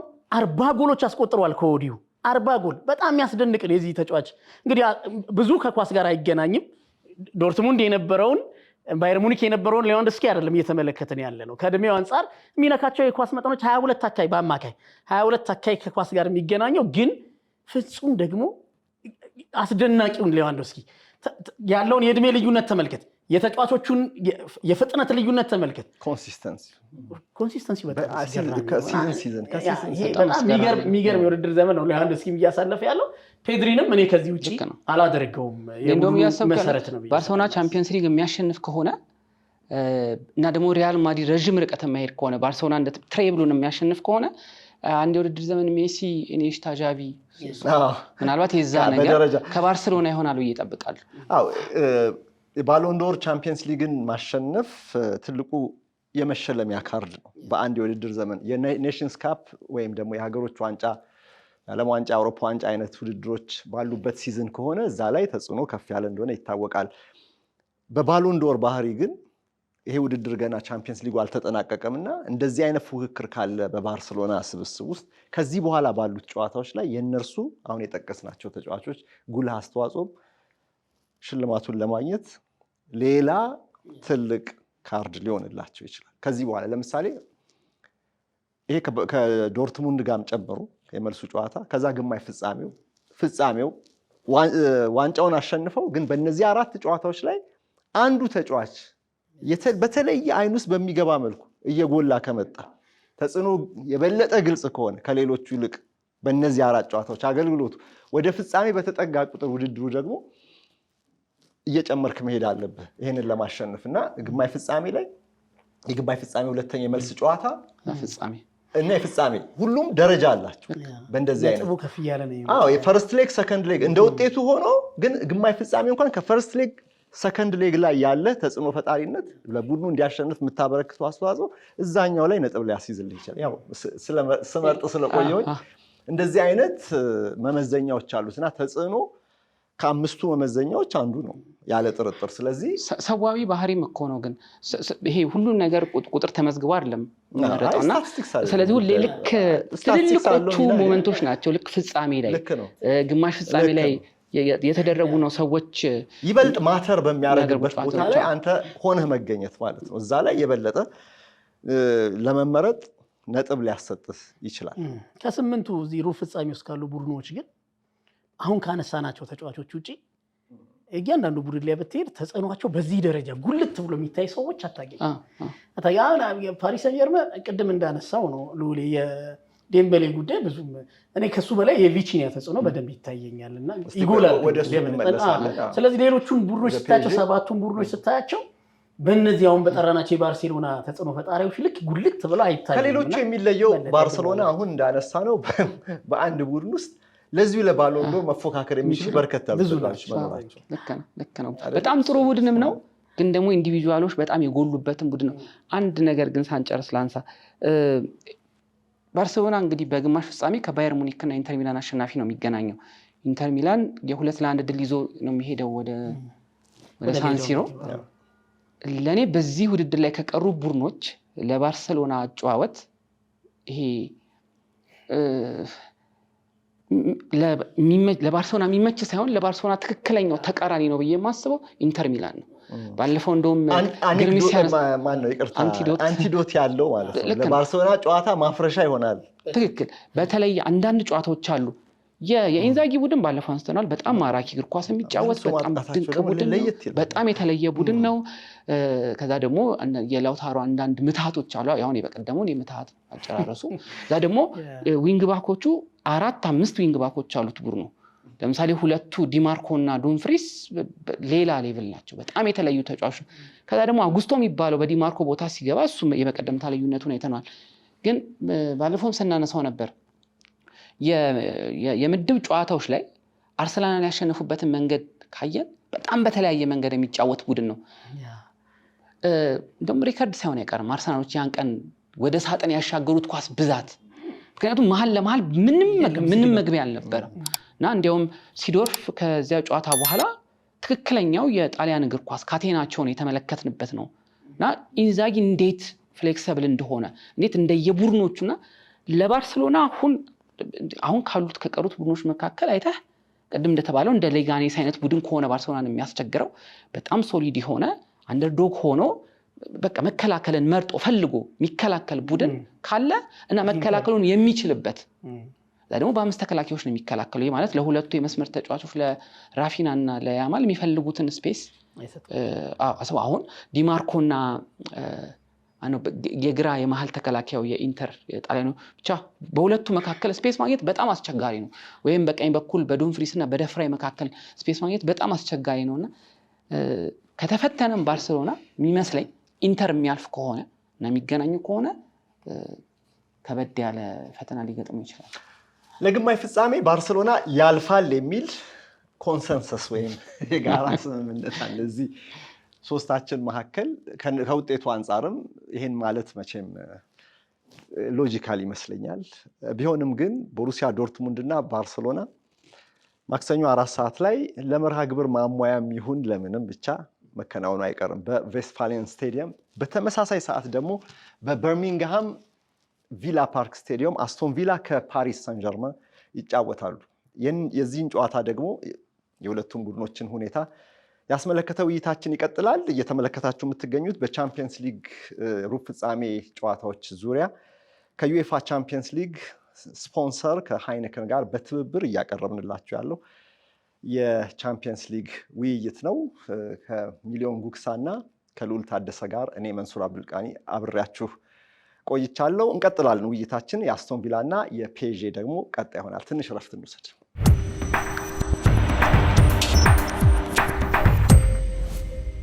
አስቶን ቪላ ከፓሪስ ሳን ዠርመን፣ ኡናይ ኤምሪ ከሉዊስ ኤንሪኬ። ይሄ ጨዋታ ገና አላለቀም። ምንም እንኳን 3-1 ፓርክ ደ ፕረንስ ላይ ፓሪሳውያኑ አሸንፈው ቢመጡም በቪላ ፓርክ የሚጠብቃቸው ግን ለየት ያለ ሊሆን ይችላል። ቀጣዩን የመልስ ጨዋታ የምንጠብቀውም እኮ በእግር ኳስ ዓለም የውጤት መቀልበስም እንዳለ ስለምናይ ነው። ዩኤፋ ቻምፒየንስ ሊግ ደግሞ እንዲህ አይነት ታሪኮች አሉት። የጎሉ ልዩነት 2 ነው። አዌ ጎል አስቆጠረ የሚለው አይሰራም። ለአስቶን ቪላዎች አሁንም ዳገት ነው ከፊት ለፊታቸው ያለው ከፓሪስ ሳን ዠርመን እንደ ቡድን ያለውም ጥንካሬ አንጻር ቢሆንም ግን ቪላ ፓርክ እጅ አይሰጥም። ዛሬ ሞቅ ያለ ድባብ ይኖራል በቪላ ፓርክ። ያንን የ1982ቱን ታሪክ መድገም ባይችሉ እንኳን እነ ኡናይ ኤምሪ ያንን ታሪክ እያስታወሱ ከዚህኛው ትውልድ ደጋፊዎች ጋር ተባብረው አስቶን ቪላን ጠንካራ ተፎካካሪ ያደርጉታል። ጥረት በብዙ አድርገው ይሸነፉ ይሆናል እንጂ እንዲሁ መንገዱን ለፒኤስጂ አልጋ ባልጋ እንደማያደርጉ እንገምታለን። የማሸነፍ እድል አላቸው ወይ? የመጀመሪያው ጥያቄ ነው ለልዑል። አላቸው። እርግጥ ነው እሱ ያ ሶስተኛው ጎል እንደውም የሉዊስ ኤንሪኬ ፈንጠዝያ በደንብ ያሳያል። በጣም በተለየ መንገድ ነው የተደሰተው ሶስተኛ ጎል ሲቆጠርና የአንድ ጎል ልዩነት ይዞ መሄድና 2 ጎል ልዩነት ይዞ መሄድ ያለውን ልዩነት በጣም ስለሚረዳው ነው። እና ቅድም ያነሷል፣ በኋላ በደንብ ያነሷል። የፓሪስ ሰን ጀርመንን ብዙ ጠንካራ ነገሮች ስናይ ለአስቶን ቪላ በጣም ከባድ ይሆናል። በተለይ ደግሞ አንፊልድ ላይ የተጫወቱበት መንገድ እነዛ 3ቱ አማካዮች በጣም ተረጋግተው እንቅስቃሴን አረጋግተው ተጋጣሚን ሰቃይ ውስጥ የሚያስገቡበት መንገድ ለቪላ በጣም ከባድ ነው። ግን በቅርብ ጊዜያት ቪላ በእነዚህ ምናልባት 2 ዓመታት ተኩል ውስጥ ኡናይ ኤምሪ ከያዙት በኋላ ተአምር የሚሰራ ቡድን ነው። አንደኛ የቀኖች ቡድን ነው። ለምሳሌ እናስተውሳለን፣ የመጀመሪያው ጨዋታው ዩናይትድ 3-1 ያሸንፉበት ነበር። ኢነርጂያቸው በጣም ነበር የሚያስደነግጠው እና ይመስለው የአዲስ አሰልጣኝ ኢነርጂ ነበር ይመስለው። ቪላ ዛሬም አሁንም የሆኑ ቀኖች ላይ ያ ኢነርጂ አለው። እኔ ማንቸስተር ሲቲ ሲበለጥ የጓርዲዮላ ማንቸስተር ሲቲ ሲበለጥ ያዩባቸው ጊዜያት በጣም ጥቂት ናቸው። ጥቂት ጨዋታዎች 10 አይሞሉ። እንግዲህ ይሄ ማለት በ8 ዓመት ውስጥ በ8-9 ዓመት ውስጥ አምና ግን ቪላ ፓርክ ላይ 1-0 የተሸነፈበት ጨዋታ ላይ የነበረው ቪላ የበለጠበት መንገድ አይቼው አላውቅም። በጣም የተለየ ነበረ። ያ በዛ ኢነርጂ አሁን መጫወት ይችላል ወይ ነው ዋናው ነገር። ዛሬ ምሽቱ ጨዋታ ላይ ቪላ የኢነርጂ ቡድን ነው። ታውቃለህ፣ ለምሳሌ የመጀመሪያውን 15 ደቂቃ ፈዘው ከጀመሩ ያንን ኢነርጂ መልሶ ለማግኘት በጣም ነው የሚቸገሩት። ጨዋታው በዛው ደንዝዞ ነው የሚቀረው። ግን ልክ ከመጀመሪያው ደቂቃ ጀምሮ በሚፈልጉት ኃይል፣ በሚፈልጉት ጉልበት፣ በሚፈልጉት ኢንተንሲቲ፣ በሚፈልጉት ጩኸት አንዴ ጨዋታውን ከጀመሩት ከዛ በኋላ ያንን ስሜት ለመውረድ በጣም አስቸጋሪ ነው። አንዱ ጥሩ ነገሩ ይሄ 2 ቡድኖች ቅድም እንዳልክ ይሄ ተቃራኒ ናቸው። ፒኤስጂ ጋር እርጋታ፣ ኮንትሮል አለ። ያ ነው የቡድኑ ጠንካራ ጎን። ቪላ ደግሞ እብደትን የሚፈልግ ብዙ ምልልስን የሚፈልግ ጀብደኝነትን የሚፈልግ ጨዋታው ላይ ብዙ ሩጫ የሚፈልግ አይነት ቡድን ነው እና ያ ይመስለኛል የነገው ትግል እና ቪላዎች ካልፈሩ ቻምፒየንስ ሊግ መድረክ ነው ብለው ካልፈሩ እና ቅድም ያነሷቸው ብዙ ጨዋታዎች አሉ። በእንደዚህ አይነት ኢነርጂ ጨዋታውን ከጀመሩት በትክክል ጨዋታውን የመቀየር አቅም አላቸው። ከዛ ደግሞ ደረጃቸው የላቀ ተጫዋቾች አሏቸው፣ መርሳት የለብንም። ራሽፎርድ አለ፣ አሴንሲዮ ከምንም ነገር የሆነ አስማት መስራት የሚችል ተጫዋች ነው። ምናልባት ያለፉት 1 ዓመት የቡድኑ ምርጡ ተጫዋች ሞርጋን ሮጀርስ አለ። በቅርብ ጊዜ ደግሞ በጣም በሚገርም ሁኔታ ጎል አስቆጣሪ ሆኗል። መቼ ሳጥን ውስጥ እንደምታገኙ አታውቅም። የቴሌማንስ የቆሙ ኳሶች በጣም አስደናቂ ናቸው። ዋትኪንስ ሌላ አይነት የአጥቂ ባህሪ የሚሰጥ ነው። የቆሙ ኳሶችን መጠቀም የሚችሉ ተጫዋቾች አሏቸው። ሮጀርስ ነው እና የተለያየ አይነት ቤሊን ኮረሳ ነው በቅርብ ጊዜ። እንግዲህ አምና ሁሌ ስለ ቤሊና ስለ ዲያቢ ነበር የምናነሳው። አሁን ቡድኑ በጣም የተለያየ አይነት የማጥቂያ መንገድ ስላለው በተጫዋቾቹ ማንነት ምክንያት፣ በቡድኑ ማጫወት ምክንያት የትኛውንም መንገድ ይዘው ቢመጡ ወይም በየትኛው መንገድ ቢጫወቱ እድሎች መፍጠር የሚችሉ ተጫዋቾች አሏቸው። ከዛስ ለምሳሌ ያ መንገድ ደግሞ እድል የማይፈጠር ከሆነ ለምሳሌ አምና ዋትኪንስ አለ። ዋትኪንስ ካልሰራ አልሰራም ነው። ከዛ ዱራን መጣ። ብሩሃን ወጣ አሁን ደግሞ ሌላ አይነት እና አሴንሲዮ እና ራሽፎርድ እንደውም በቅርብ ጊዜ እኮ የመጀመሪያው መንገድ አልሰራም ሲል ነው እና አሴንሲዮ እየገቡ ብዙ ጎሎች ያስቆጥሩ ራሽፎርድ አሲስት ያደርጋል አሴንሲዮ ጎሎች ያስቆጥራልና ሁለት ሶስት የመጡትም የሆነ ነገር ለመጨመር አይደል የመጡትም ያንን በትክክልም ያንን እያደረጉ ነውና ለኔ ለቪላ በኢነርጂ የመጀመር ጉዳይ ነው ጨዋታው በሚፈልጉት ኢነርጂ ጨዋታውን መጀመር ከቻሉ ጨዋታው ላይ ገለብጡት ይችላሉ ግን በጣም ከባድ ጨዋታ ላይ ያደርጉበት ይችላል ኤንሪኬ በጣም ከባድ ጨዋታ ላይ ያደርጉበት ይችላሉ ይሄ ከሆነ እንግዲህ ልዑል ዊሊያም አልጋወራሹ እጅግ ደስተኛ ከሚሆኑት ሰዎች ግንባር ቀደሙ የሆነ አስቶን ቪላ የልብ ደጋፊ ናቸው ሁለተኛው በንግስናው መስመር ላይ ያሉት ሁለተኛ ሰው ናቸው ያው እንግሊዝ እግር ኳስ አይደል ሁሉም ከገዢ ጀምሮ እስከ ታች እስከ ለፍቶ አዳሪው ድረስ ሁሉም የራሱ ክለብ አለው የሚደግፈው ፓርላማ ውስጥ ከጠቅላይ ሚኒስትሩ ጀምሮ እስከ የትኛው የፓርላማ አባል አንድ ክለብ አላቸው የሚደግፉት የክለቡ ትልቅነት ትንሽነት ታሪክ ምን አይደለም ጉዳዩ አካባቢያዊነትና የሆነ ምክንያት ተንተርሰው ነውና አስቶን ቪላ የልዑሉ የዊሊያም ክለብ ነው ይባላል እና ባለፈው ሳምንት እንዲያውም ለዚህ ጨዋታ ፒኤስጂ ጋር ለነበረው የፓርክ ደ ፕሪንስ ጨዋታ ቀደም ብሎ በቴሌቪዥን ከቀድሞ ተጫዋቾች ጋር ከነሪዮ ፈርዲናንድ ጋር ቀርበው የሰጡት እንተና አይ ዊሊያምማ ፑንዲች ሆነልን የሚል ማህበራዊ ሚዲያ ላይ የደጋፊዎች ሁሉ ዘመቻው እንዲጀመር አስችሎ ነበረ ከልብ ነው የሚከታተሉት ከልብ ነው አስቶን ቪላን የሚደግፉትና ለዚህ ነው የበለጠ ሙያዊ ሆነ ሐሳብና ትንተና ይሰጥ ነበር የፒኤስጂን ፕሬሲንግ አንችለውም እያሉ ፕሬሲንጉ እንዴት መቋቋም እንደሚቻል ሲያብራሩ ነበር በዛ ጨዋታ ላይ በብዙ ተበልጠዋል ሚሊዮን አስቶን ቪላዎች በብዙ ተበልጠዋል በኳስ ቁጥጥር ትላለ በጎል ሙከራ ትላለ በፍላት ስታቱ እንኳን ስታይ ነገሩ ጉልህ ነው 29 የጎል ሙከራ ነው ፒኤስጂ ያዘነበባቸው 29 ከ29 75% ኳሱን ይዘው በቪላ ፓርክ ግን ይሄ ይደገማል ወይ ኡናይ ኤምሪ የዩሮፓ ሊግ ልምዳቸውን አሳድገው በቻምፒየንስ ሊግ በአስቶን ቪላ ተአምር ይሰሩ ይሆን እኔ በጣም የሚገርመኝ ነገር በእግር ኳስ የአሰልጣኞች ስፖርት መሆኑን በደንብ ያስረገጡ ሁለት አሰልጣኞች የሚገናኙበት ጨዋታ ነው እንዴት እንደተቻላቸው የስቲቨን ጄራርድን አስቶን ቪላ እንዴት ችለውበት እዚህ እንዳመጡት በጣም የሚያስገርመኝ የአሰልጣኙ አቅም በዛም ሳይድ ደግሞ መልበሻ ቤቱ እንግዲህ የቶማስ ቱሄልን ስፖርት ሚኒስትር የሆንኩ ነው እስኪመስል የመሰለኝ እስኪሉ ድረስ መልበሻ ቤቱ አሰልጣኙ እንኳን አይመስለኝም እስኪሉ ድረስ ፍጹም ስርዓት ያልነበረው መልበሻ ቤት ብዙ ኢጎ የተጫነው ክለብ ብዙ ኢንዲቪጁዋል ነገር የምታይበት ቡድን የማይመስል ፓሪስ ሰን ዠርመን እንዴት አድርጎ እንዲህ ቡድን እንዳደረገው የሚያስገርመኝ ሉዊስ ኤንሪኬ የሚገናኙበት ጨዋታ ነው በደንብ ጉልበት ያለ ሜዳ ላይ እጃቸው በደንብ የሚያርፍ ሁለት አሰልጣኞች እንደው ወደ ሌላ ዝርዝር ውስጥ አልክተትህ እንጂ የሉዊስ ኤንሪኬ ዘመን ፓሪስ ሰን ዠርመን አእምሮን የቀየረበት ዘመን ስለሆነ አልተጠቀመም ማለት እነዚህ ትልልቅ ተጫዋቾችን ገለል አድርጎ ቡድን መስራት የሚችሉ ተሰጥኦ ያላቸው ተጫዋቾችን ሚዛናዊ በሆነ ምክንያት በመሰብሰብና በመልበሻ ቤት ውስጥ ያለውን ኢጎ በማስከን ረገድ ፒኤስጂ የወሰደው ፖሊሲ የተከተለው ፖሊሲ ራሱ ለሉዊስ ኤንሪኬ ምቹ አልሆነለት በጣም ብዙ የተጠቀመው ከእንደዚህ አይነት ተጫዋቾች ጋር መስራት የሚችል አሰልጣኝ አይደለም ሲጀመር አሰልጣኙ አግሬሲቭ ነው ማንንም ከራሱ በላይ ማይ መልበሻ ቤቱን የራሱ ማድረግ የሚፈልግ አሰልጣኝ ነው ሉዊስ ኤንሪኬ ስለዚህ ከነ ኤምባፔ አይነት ተጫዋቾች ጋር መስራት የሚችል ሰው አይደለም ሲጀመር አይመጣም ይሄ ፖሊሲ ፓሪስ ሰን ዠርመን ይሄን ፖሊሲ ባይከተል ነው ስለዚህ በጣም ተስማምቶታል ለሱ የጨዋታ ፍልስፍና ተስማሚ የሆኑ በኳሊቲ የበለጸጉ ግን ይሄ ስታር ያልሆኑ ተጫዋቾችን ነው በስሩ የያዘው እንግዲህ ስታሮችን ይዞ ፓሪስ ሰን ዠርመን ሞክሮታል እርግጥ የሊጋው የፍክክር ሚዛን ፍጹም አቅጣጫ ስቷል እሱ ያን ያክል ፍክክር አለው የሚባልበት አይነት ደረጃ ላይ አይደለም ግን ወደ አውሮፓ መድረክ ሲመጡ ይሄ ምን ያክል ሲፈትናቸው እንደነበረ ተመልከተ በተለይ በወሳኝ ጨዋታዎች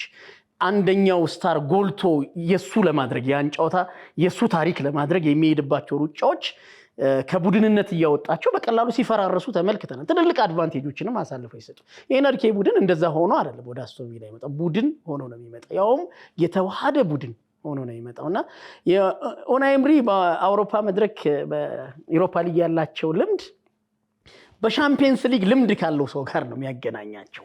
ሻምፒየንስ ሊግን ማሳካት የቻለ በደንብ ካሸነፈ ኤነርጂ ጋር ነው የሚያገናኛቸው። ጨዋታው ቀላል ነው ብዬ አላምንም። ቅድም ለባርሴሎና ስለ ጨዋታው ትተን ስለ ባርሴሎና እንዳወራ ነው ስለ ፓሪስ ሰን ዠርመን እንድናወራ እድል አይሰጠንም። ጨዋታው ስለ ጨዋታው እንድናወራ ነው የሚያስገድደን። ምክንያቱም የሁለት ጎል ልዩነት ነው። ኡናይ ኤምሪ ናቸው። ስለዚህ ቀላል ነው ለፓሪስ ሰን ዠርመን ብዬ አላስብም። ግን የበለጠ ይሄ ጨዋታቸውን ሲያቅዱ ከጥንቃቄ በመነሳት የሚያቅዱ አሰልጣኞች ጎል ተቆጥረባቸው ጌም ፕላን ሲያደርጉ በጣም ይፈተኑ ይመስለኛል። ምናልባት ይህንን ጨዋታ እኔ 1-0 ቀድሞ ጎል እንዳስቆጠሩት 1-0 ይዘው ወደ ሜዳቸው መጥቶ ቢሆን ኖሮ ለኡናይ ኤምሪ የጨዋታ ፕላን ፍጹም ተስማሚ በጣም አድምተውት ጨዋታውን የሚወጡ ይመስለኛል። የበለጠ መነሻቸው የጌም ፕላን መነሻቸው ዲፌንሲቭ ስለሆነ ጥንቃቄ ስለሆነ አሰልጣኝ አሁን ግን ከዛ ለመውጣት ይገደዳሉ። 2 ጎል ተቆጥሮባቸው ሌላ የጨዋታ እቅድ ይጠበቅባቸው የበለጠ ኦፌንሲቭ መሆን ይጠበቅባቸው። ይቻላል ወይ ፓሪስ ሰን ዠርመን ኮንትሮል ላይ በጣም ትኩረት የሚያደርግ አሰልጣኝ ኳስን አሳልፎ ለተቃራኒ ቡድን መስጠት ከማይስማማው አሰልጣኝ ጋር ተጫወት ይሄን ማድረግ ይቻላል የሚለው ነገር የመጀመሪያው ጨዋታ እቅዳቸው ፍጹም አስፈሪ ነበር ብዬ ነው የማስበው። በዚህ በፓርስ ዴ ፍራንክ የነበረው በጣም አደገኛ ፕላን እንግዲህ ዋትኪንስን ተጠባባቂ አድርገው ነው የገቡት። ለምን የበለጠ ለሳቸው መልሶ ማጥቃት ለፈጣን ትራንዚሽን ተስማሚ የሆነውን ራሽፎርድን ለመጠቀም ያ ደግሞ ፍሬ አፍርቶላቸው እንግዲህ ማግኒን ኳሱን ነጠቀ። በፍጥነት ነው ለራሽፎርድ የሰጠው። ጎሉ ሲቆጠር የነበረው ንክኪ ይሄ ብቻ ነው። በሶስቱ ሰዎች መካከል ተስማሚ ፕላን ነበር። ወደኋላ ፍግፍገው ነው ጨዋታቸውን የጀመሩት። ኳሱን ለኤንሪኬ ቡድን መስጠት አላስጨነቃቸውም። ይፈቅድ ነበር ሰዓቱ። አሁን ግን የመልሱ ጨዋታ ላይ ይፈቅዳሉ የሚሆን አይመስለኝም። እኔ የበለጠ ሚተዋቸው ስፔሶች ይኖራሉ። እነዛን ስፔሶች ለመጠቀም ደግሞ ፍጹም ተስማሚ የሆኑ ተጫዋቾች በኤንሪኬ ቡድን ውስጥ እንመለከታለን። አንደኛው ዴምቤሌ ነው። ዴምቤሌ እኔ በሜዳው በነበረው ጨዋታ ተጽዕኖ የጎላው ነው አላየሁትም። የበለጠ ዴዝሪ ዱዌ አደገኝነቱን የተመለከትንበት የአሰልጣኙም ውሳኔ ብራድሊ ባርኮላን በዛ ጨዋታ ተጠባባቂ አድርጎ 12 ጎሎች አስቆጥሮ 8 ኳሶችን በ22 ጎል ላይ አጠቃላይ ተሳትፎ ያደረገ ተጫዋች ነው ብራድሊ ባርኮላ። የበለጠ አደገኝነቱን እየተመለከትን እሱን ተጠባባቂ አድርጎ ይጀምራል ብሎ የጠበቀ ማንም ሰው የነበረ አልመሰለኝም። ዴዝሪ ዱዌ ቀዳሚውን እድል ያገኛል ብሎ ግን ይሄ ተጫዋች ገብቶ ምን አይነት ልዩ ተሰጥኦ ያለው ወጣት ተጫዋች እንደሆነ አስመልክቶናል። አንዱ ግን የባርኮላና የዱዌ ጉዳይ ላይ የስፔስ ጉዳይ ይመስለኛል። እንዳልከው ቪላ በጣም በጥልቅ ወደ ኋላ ተሰብስበው እንደሚከላከል ያውቃሉ። ባርኮላ የስፔስ ተጫዋች ነው። በትክክለኛው ሰዓት ትክክለኛው ቦታ ላይ ሮጦ የሚገባ ተጫዋች ነው። ዱዌ ደግሞ ከኳስ ጋር ነው። ስለዚህ በጥልቀት የሚከላከል ቡድን ሲገጥም በቃ ኳሱን ይዛል፣ ሲፈልግ ሁለት ሰው ያልፋል፣ ሲፈልግ ኳሱን ያሻግረዋል። ተከላካዮች ጀርባ ለመግባት የተሻለ ተጫዋች ዋን ቱ ዋን የማሸነፍ በመጀመሪያው በፓርክ ደ ፕሪንስ ጨዋታ ላይ ፓሪስ ሳን ዠርመን አስቶን ቪላን እጅጉን የፈተነበት አንዱ ምክንያት የአስቶን ቪላ ፉልባኮች የፔዥን የክንፍ ማጥቃት ወይ የክንፍ አጥቂዎችን መቋቋም አለመቻል። ማቲካሽ መከራውን ሲበላ ቆየ። እሱ ተቀይሮ ወጣ። አክሴል ዲሳሲ ተተካ። እሱም ቢጫ ካርድ አየ። ጥሩ ቀን አላሳለፈም። እነዚህ ተጫዋቾች ወይ ካሽ ወይ ዲሳሲ በዚህ ቦታ ሌላ ማሰለፍ አይችሉም። ሁለቱ ናቸው ያሉት። የፔዥ የግራ ክንፍ ደግሞ የማጥቃት አቅሙ በጣም የሚያስፈራ ነው። ፉልባኩ እንኳን የግራው ኑኖ ሜንዴዝ ኦቨርላፕ ሲያደርግ በቡድኑ ማጥቃት ላይ የሚያሳድረው አዎንታዊ ተጽዕኖ የተለየ ነው። ክቫራትስኬሊያ በናፖሊም የነበረውን እንዳለ አሁንም እያየ ነው ያለው። ሀገር ለውጦ እንኳን ብዙ ነገር የተቀየረበት አይመስልምና አሁንስ ምን የሚቀየር ነገር ይኖራል? ከዚህ ረገድ አስቶን ቪላ አንደርዶግ አይሆንም ወይ? ነው በጣም አስቸጋሪ ነው። አሁን የጠራሃቸው ተጫዋቾች ኳሊቲ አሁን የካሽ ኳሊቲ እና ከሚገጥማቸው ተጫዋቾች ኳሊቲ አንጻር እዛ ደግሞ ዲሳሲ ተፈጥሯዊ የመሃል ተከላካይ ነው። ቦታው አይደለም ቢያንስ ወይ እንደ ባርሴሎናው ኩንዴ እዛ ቦታ ላይ ረጅም ጊዜ መጫወት ልምድ የለውም። እንዲያውም ኮንሳ ይሻላል እኮ ቀኝ ተከላካይ ሆኖ ሲጫወት እኔ ብዙ የመጫወት ልምድ አለው እዛ ቦታ ላይ እንዳልከው በጣም አስቸጋሪ ነው። አንዱ ደግሞ ከፓሪስ ሰን ዠርመን አንዱ ጠንካራ ጎናቸው በጣም ብዙ ጠንካራ ጎን ያላቸው ግን አንዱ ጠንካራ ጎናቸው ቀደም አሁን ስለ ባልዴና ኩንዴ ስናነሳ ነበር። ለኔ ግን ሜንዴዝ እና ሐኪሚ በጣም የተለዩ ፉልባኮች ናቸው። የፒክ ሮበርትሰን እና አርኖልድ እንደማለት ናቸው። በተለይ ደግሞ በማጥቃቱ ረገድ ምክንያቱም አሁን ላለፉት 2 የውድድር ዘመናት እግር ኳሱ ትንሽ እየተቀየረ ነበር አለ። ጓርዲዮላ የመሃል ተከላካዮችን እዛ ቦታ በመጠቀሙ ምክንያት ደፋር ይሄ እውነተኛ እውነተኛ ፉልባኮችን እየጠፉ ነበረ። በጣም ደፋር መስመሩን ታከው የሚሄዱ ኦቨርላፕ የሚያደርጉ ተከላካይ ባህሪ ያላቸው ወይም ደግሞ ኢንቨርት የሚያደርጉትን ነው እያየን የነበረው። ሜንዴዝ እና ሀኪሚ ግን የድሮ ፉልባኮች ናቸው። በጣም ያጠቃሉ፣ በጣም ደፋሮች ናቸው እና ደግሞ ብዙ ቡድኖች ሚዛን ለመጠበቅ ይሞክራሉ። ቢያንስ በአንደኛው መስመር ለምሳሌ ባርሴሎና ኮንዴ ሁሌ ያው ኮንዴ ቢሻሻልም ግን ሁሌ ኮንዴን ካየው እንደ ሶስተኛ መሃል ተከላካይ ነው። ያማልን እንትን ይጠብቅለታል። እዛ ደግሞ ለባልዴም ነፃነት እንዲያገኝ ባልዴ የበለጠ በፔጄ ሁለቱም ናቸው አብረው የሚሄዱት። ሁለቱም ጎሎች ያስቆጥራሉ። ሁለቱም ደፋሮች ናቸው። በተለይ ሜንዴዝ በጣም የተለየ ውድድር ዘመን እያሳለፈ ነው። የሳላን የውድድር ዘመን ያቆመው እሱ ነው ይመስለኝ። ከዛ በኋላ ሳላ መመለስ አልቻለም። ከነዛ ሁለት ጨዋታዎች በኋላ በመከላከሉም በማጥቃቱ ረገድ እዛ ላይ እነ ዱዌን እነ ባርኮላን ሲጨምርበት እነ ክቫራትስኬሊያን እነ ዴምቤሌን ሲጨምርበት እዛ ደግሞ ፊት ላይ ያሉት አራት ተጫዋቾች በጣም በተደጋጋሚ ቦታ ይቀያየራሉ። ያ ለነ ካሽ ለነ ዲሳሲ ያ መዋለል በፍጹም መቋቋም የሚቻል አይደለም ለተጋጣሚ ቡድኖች። እኔ በቅርብ ጊዜ ከተመለከትኳቸው እጅግ አስደናቂ ቻምፒየንስ ሊግ ውጤቶች አስገራሚ ሊቨርፑል ፓርክ ደ ፕረንስ ሄዶ ያሸነፈበት ነው። ምክንያቱም የፓሪስ ሰን ዠርሜን የበላይነትና ውጤቱ ፍጹም የማይገናኝ ነው። ያ ጨዋታ ነው በደንብ ኤንሪኬ ምን አይነት ቡድን እንደገነባ ያሳየን የሚመስለኝ። ፊት ላይ ያለውን ያንን ፍሉዲቲ መቋቋም እንዴት ከባድ እንደነበር ይቸግራል። በጣም አስቸጋሪ እና ደግሞ ገምተም ለመከላከል በጣም አስቸጋሪ ነው። ያሳጡሃል። ሁሉም በጣም በተለየ ራስ መተማመን ነው የሚጫወቱት። ሁለት የማይቆሙ ፉልባኮች አሉ። ሁሉም ነገር ለሚከላከል ቡድን እጅግ አስቸጋሪ ነው። ይሄን ሁሉ ፈተና ስለዚህ ስለ ኳሊቲ የምናነሳ ከሆነ ስለ ኮንትሮል የምናነሳ ከሆነ ስለ ልምድም የምናነሳ ከሆነ ሁሉም ነገር ወደ ፓሪስ ሰን ዠርሜን ይሄዳል። ግን የቪላ ፓርክ ያ እንትኑ ከተገኘ ስሜቱ ማግኘት ከተገኘ ቪላዎች በሚፈልጉት ኢነርጂ ጨዋታውን መጀመር ከቻሉ ደጋፊውን እንዳለ ልክ ስቴዲየም ሲገባ ነገ እንዳልከው እንግዲህ ከ82 በኋላ ትልቁ ምሽት ነው ነገ። የባየር ሙኒኩ ነበር ትልቁ ምሽት ምድብ ላይ እያደገ መጣሁ ጆዋን ጁራን እኮ ወዲያውኑ ኮንትራት እንዲፈርም እያደገ መጥቶ ነገ ነው። አሁን ደግሞ ትልቁ እንግዲህ በ43 ዓመት ውስጥ ትልቁ የቪላ ምሽት ነገ ነው። ያን ስሜት ነው ይዘው የሚመጡት። ያን ስሜት ጨዋታ ውስጥ የመጀመሪያዎቹ 15-20 ደቂቃ ላይ ያን ኢነርጂ ተጫዋቾቹ የበለጠ ኢነርጂውን ይዘው መሄድ ይችላሉ። የመጀመሪያ 10 ደቂቃ ውስጥ ቪላ ጎል ቢያስቆጥር ተአምረኛ ጨዋታ ነው የምናየው። ተአምረኛ ጨዋታ ነው የሚሆነው። መንሱር ያነሳው ነገር እኔ ለነገው ጨዋታ የበለጠ ፈተና ለዛሬው ጨዋታ የበለጠ ፈተና ነው ብዬ ነው የማስበው። ስለ መስመር ተከላካዮቹ አነሳ። ስለ ዲሳሲ ማቲካሽ በላይኛው ዲኜ ነበር የተሰለፈው። ሲፈተኑ ነበር እነዚህ መስመር ተከላካዮች። አሁን የበለጠ የሚፈተኑበት ምሽት ነው ብዬ ነው። ምክንያቱም በትክክል ማጥቃትማ እነሱ ስታቲክ ሆኖ የሚጫወቱ ከሆነማ አለቀ የቤት ስራው። የፓሪስ ሰን ዠርሜን የቤት ስራ አለቀ። ማጥቃት ላይ አራት ከሆኑ ተከላካዮች በሶስት ተከላካዮች ለመጫወት ካልወሰኑ ኡናይ ኤምሪ በአራት ተከላካይ የሚጫወቱ ከሆነ ሁለቱ የመስመር ተከላካዮች ካለባቸው የሁለት ጎል ልዩነት አንፃር ማጥቃት ላይ ተሳትፎ ማድረግ ይገድዳሉ። ይሄ ቅድም ላነሳቸው አደገኛ ሰዎች የበለጠ ራስን ማጥፋት ነው።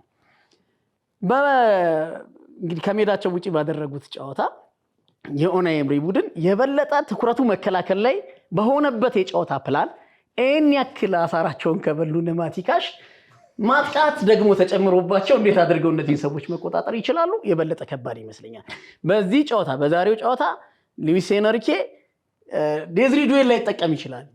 ባርኮላን ደግሞ ቅድሚያውን ሊሰጥ ይችላል። ምክንያቱም ቅድም ያነሳው የሚለቀቁ ሜዳዎች ስላሉ የበለጠ አደገኛው ሰው እሱ ስለሆነ ዴምቤሌም ደግሞ የበለጠ አደገኛውን ዴምቤሌን እንደምንችልበትን አይነት እድል ሊያገኝ ይችላልና የበለጠ ጌም ፕላናቸውን ፈተና ላይ የሚጥል ውጤት ነው ይዘው ወደ ሜዳቸው የመጡት። ስለዚህ የመሃል ተከላካዮቹ ቶሬስ እና ኮንሳ እዚህ ጋር የመጨረሻውን መስመር በጥንቃቄ የመጠበቅ ግዴታ ይኖርባቸዋል ማለት ነው። ለምን ፉልባኮቹ ነቅለው የሚያጠቁበት ግዴታ ካለ ከኋላ የሚቀሩት ሁለት ተከላካዮች ላይ አበሳው ሊበዛ ይችላል። በትክክል የበለጠ ፈጣን መሆን ይጠበቅባቸዋል የሚተዉት ሜዳ ሰፊ ስለሆነ። ተስፋቸው ግን አሁን ያነሳናቸው ችግሮች እንዳሉ ሆነ የአስቶን ቪላ ጠንካራው ጎን ግን ሶሊድ የሆነው አማካይ ነው። አማካዩ አግሬሲቭ ነው፣ ብዙ ሜዳ የሚሸፍን ነው። ቴሌማንስም ሆነ ማግኒን ኦናናም ገባ ካማራ ገባ፣ ብዙ ሜዳ ሸፍነው መጫወት የሚችሉ አማካዮች አሉት። የበለጠ ዋንቷን አካላዊ ፍልሚያ ማሸነፍ የሚችሉ። ስለዚህ እነሱ በፕሬሲንግ ፓሪስ ሰን ጀርመን ከሜዳው ማጥቃቱን ከመጀመሩ በፊት ፕሬስ አድርገው ሜዳውን አጥበው ኳሶችን ቶሎ ከፓሪስ ሰን ጀርመን እግር ለማግኘት ጥረት ካላረጉ በስተቀር የሚተውትን ቦታ ለመጠቀም የበለጠ ተስማሚ የጨዋታ እቅድ ፓሪስ ሰን ጀርመን በጨዋታው ሊያገኝ ይችላል ብዬ ነው። ምናልባት ካማራ ቪላ ውስጥ ተተኪ የለውም ብዬ ማስበው ለዛ ነው። ካማራ በጣም የተለየ ተጫዋች ነው ከማርሴይ ጀምሮ። ምናልባት የስቲቨን ጄራርድ ብቸኛ የቪላ ስኬት ካማራን ማዛወሩ ነው። እንደውም የሊገስ እንመለከት የማርሴይን ጨዋታዎች ሄዶ ይመለከት ነበር፣ ካማራን ይመለከት ነበር። ጄራርድ ዛያል በጣም የተለየ ተጫዋች ነው። ብዙ ጊዜ እኔ የቡስኬትስ ጥራት የለውም ኳስ ማቀበል ላይ፣ ግን የቡስኬትስ አእምሮ አለው። በጣም የተረጋጋ ነው።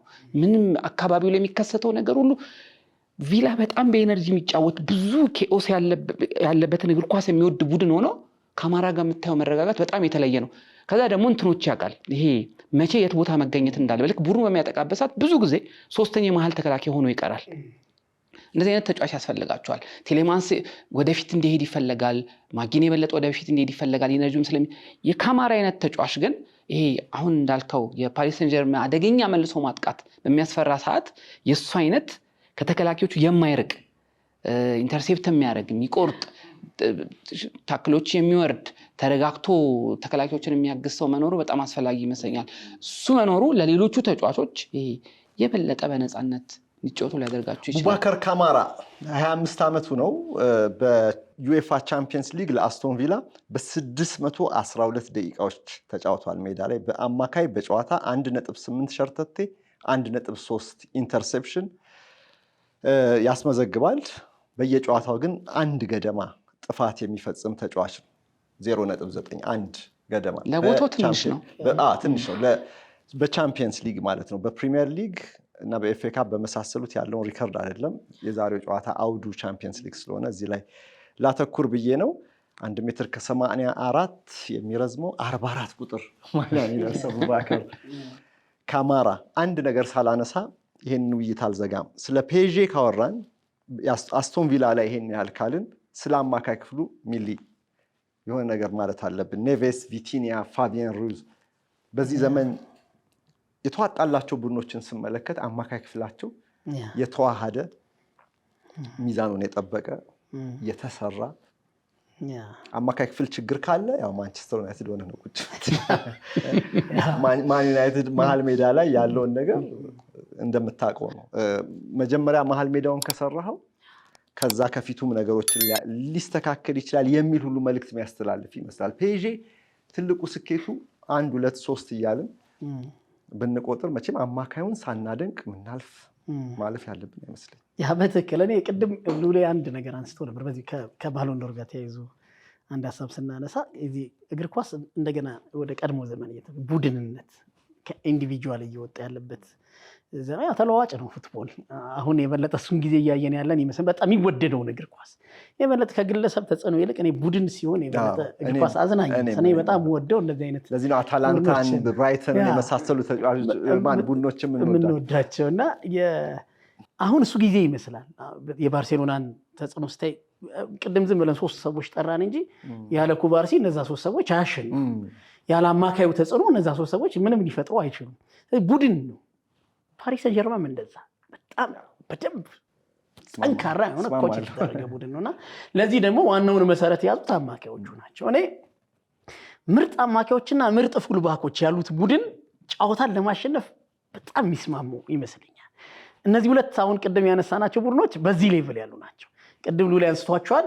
መስመሩን ታከው የምርጥ አማካዮች አማካይ ቦታ እኮ ሚድፊልድ። ስለዚህ ሚድፊልዱ የበለጠ አስፈሪ ይመስላል። በደንብ የተዋሃደ ከኳስ ጋር ምቾት የሚሰማቸው የትኛውንም ጫና መቋቋም የሚችሉ። አሁን ቅድም ስለ አስቶን ቪላ አማካዮች ኢነርጀቲክ መሆን፣ ብዙ ሜዳ ማካለል፣ አግሬሲቭ መሆን ስናወራ ውስጤ ቪቲኒያ ያስፈራል የሚል ነገር ውስጤ ይጠይቀኛል።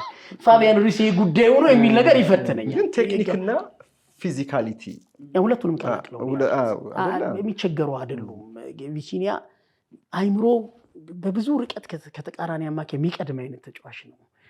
በቁመት ፓሪስ ሰን ጀርመን ምርጡ ተጫዋች እሱ አሁን በዚህ ሰዓት ለኔ ቪቲኒያ ነው።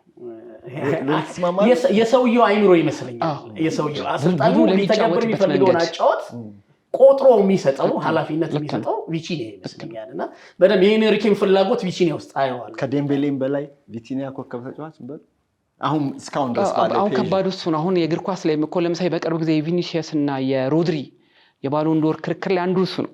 ለብዙ ሰው የሚታየው አጥቂ ተጫዋች ወይ ደግሞ የቪኒሲየስ አይነት ማአት ጎል የሚያስቆጥር የመጨረሻ ኳሶችን የሚያቀብል አይነት ተጫዋች ነው። ቪቲኒያ ለኔ ሮድሪ ማለት ነው። ልክ አሁን ሲቲ ሁሉም ነገሩ ያለው ሮድሪ ጋር ነው አይደል? ሁሉም ነገር ያለው ሲቲ እንዴት እንደሚጫወት የምታውቀው የሮድሪን የሚቆምበትን ቦታ ምንም እንደሚያደርግ አይተ ነው። ለቪቲኒያም ተመሳሳይ ነውና የቡድኑ ዋናው ሰው ቪቲኒያ ነው። ግን ምንድነው ያው እግር ኳስ የሚለየው በጎሎች ነውና ብዙ ጎሎች የሚያስቆጥረው እና ብዙ የጎል ኳሶች የሚያቀብለው ዴምቤሌ ስለሆነ አይናችን ዴምቤሌ ላይ ማረፉ ወይም ባሎን ዶር ሲባል ዴምቤሌ ማሰብ በጣም ከባድ ነው። ያው አእምሯችን ያው ይሄ ድሮ በነበረው ህይወት ወይም በአጨራረስ ድክመቱ በውሳኔዎቹ ስህተት ዴምቤሌ ለባሎን ዶር ማሰብ በጣም ከባድ ነው። ግን 2025 ከገባ በኋላ ያየነው ዴምቤሌ በጣም ነው የሚያስደንቅ። ከኤምባፔ የተሻለ ቁጥር አለው። ኤምባፔ ባለፈው ውድድር ዘመን በፓሪስ ሰን ጀርመን ከነበረው እና ይሄ ያስደነግጣል። ምክንያቱም ዴምቤሌ ጎል አስቆጣሪ ተጫዋች ሆኖ አያውቅም። 9 ቁጥር ተጫዋች ሆኖ አያውቅም እና ራሱን አዳፕት ያደረገበት መንገድም ለአዳዲስ ሚናዎች በጣም የሚያስደንቅ ነው። ግን ከሚኒ ጋር የምስማማው የቡድኑ ልብ ቪቲኒያ ነው። ሚዛን ተሸካሚ አይደል? ሚዛን እኮ ሸክም ነው። ከምሰሶችም የመሃሉ ምሰሶ እና ቪቲኒያ ሸክም የቡድኑን ሸክም ሚዛን የጠበቀ ተጫዋች ነው። ዴምቤሌ በዚህ ነፃነት እንዲጫወት የቪቲኒያ የቡድኑ የመከላከልና የማጥቃት ሚዛን መጠበቅ ለሌሎቹ ተጫዋቾች ምቾት የሰጠ ይመስለኛል። ምናልባት የሱ መከላከል ቢያፈስ የሱ ዛርሊ ቢልድ አፕ ላይ ያለው ፍጹምነት ባይኖር ኖሮ በዚህ ደረጃ የአንዳንድ ተጫዋቾች ሚና እንደ ሙጫ ነው። በርከት ያሉ ተጫዋቾችን አስሮ አያይዞ አብሮ ያጫውታል። እንደዛ አይነት ሚና ያለው ስለሆነ ነው። ኦኬ ፔዥን አለማድነቅ ከባድ ነው። አብሮት ያሉትን ተጫዋቾችም ግን አብረን ማንሳት አለብን። ኔቬስ ያንን ማሊያ ከለበሰበት ጊዜ ጀምሮ ጥያቄው መነሻ እኮ ሶስቱ ናቸው። ግን በመካከል ደግሞ ንዑስ ጥያቄ ያነሳው ቪቲኒያ አሁን ያለው ፔዥ ኮከብ ተጫዋች ነው ወይስ አይደለም የሚል ነገር አሁን እየተነሳ ስላለ ለዛ ነው ዴምቤሌ በጎል ስለሚለካ በተለይ 2025 ዴምቤሌ የተለየ ስለሆነ ነው።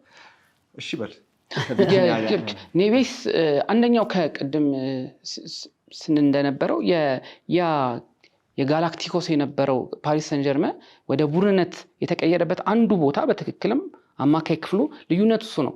ድሮ ላለፉት ዓመታት የፓሪስ ሰን ጀርመን አማካይ ድሮም በጣም ጥሩ አማካይ ነው። ሰዎች ይረሱታል እንጂ ለምሳሌ ማቲዩዲና ቬራቲ የነበሩበት አማካይ ክፍል ነበር።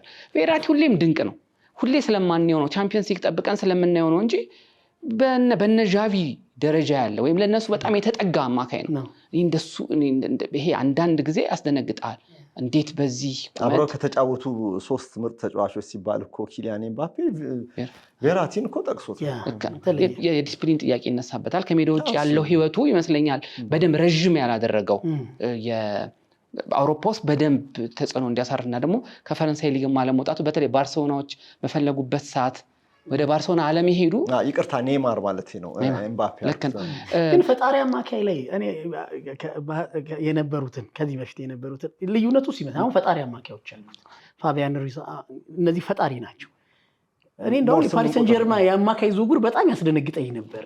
ከፊት አሉት ኔይማር ኤምባፔ ምናን ካቫኒ ምናን ይዛል እንዳልከው ቬራቲ ነው ከኳስ ጋር በምቾት 6 ቁጥሮች በቁጥር በስተው የምታይበት አማካይ ነበረው። ሲያዘዋውሩ ሄሬራን ነው የሚያዘዋውሩት ሳጋናጊ እንደዚህ አይነት ወይ ዳኒሎ ፔሬራ እንደዚህ አይነት ነው የሚያዘዋውሩት እና 8 ቁጥር እኔ በፓሪስ ሰን ጀርመን በቃ አጥቂዎቹ ያገባሉ የሚል እምነት ያለ ነው ይመስለኛል። እሱ ነው ልዩነቱ። ያኛው ቡድን የአጥቂዎች ቡድን ነበር፣ የኮከቦች ቡድን ነበር። ስለዚህ አማካይ ክፍሉ ባይፓስ ይደረጋል።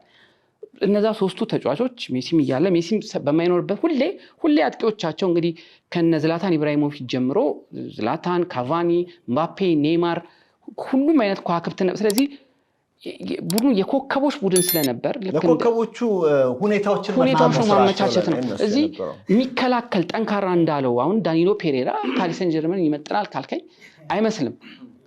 ኢድሪስ ጋናጌ በፍጹም ፓሪስ ሰን ጀርመንን የሚመስል ተጫዋች አይደለም፣ ለዛ ክላስ አይደለም። ግን እዛ ቦታ ላይ የትኛውም ተጫዋች ቢመጣ ዋናው ኳስ መንጠቃቸው ነው ነበር የሚመስለው።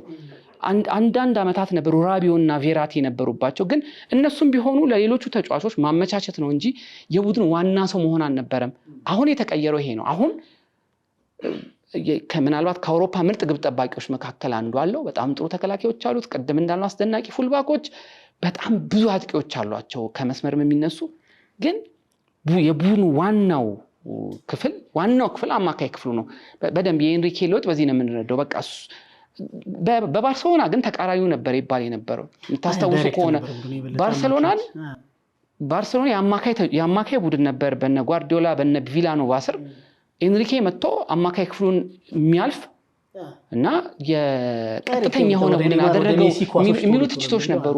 እነዛ ድሎች ናቸው ያስረሱት። አሁን ደግሞ በሌላ ቨርዥን ደግሞ መጥቶ የአጥቂዎችን ቡድን ወደ አማካይ ቡድንነት ኮንትሮል የሚያደርግ ሁሉም ነገር የሚያልቀው አማካይ ክፍል ላይ የሆነ ቡድን ሰርቷል። ያኛው አይደል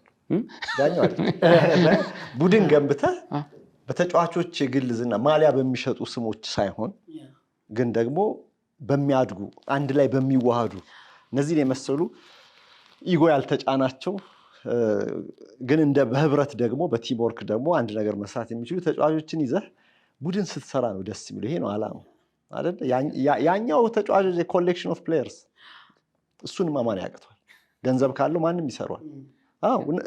ሚዛኑ ያልጠበቀ ጀስት እንደው በተጫዋቾች ዝና ብቻ ዛሬ ይሰራልሃል ትሬኒንግ፣ ነገ ያኮርፍብሃል፣ ተነገ ወዲያ እንደዚህ አይነት ነው።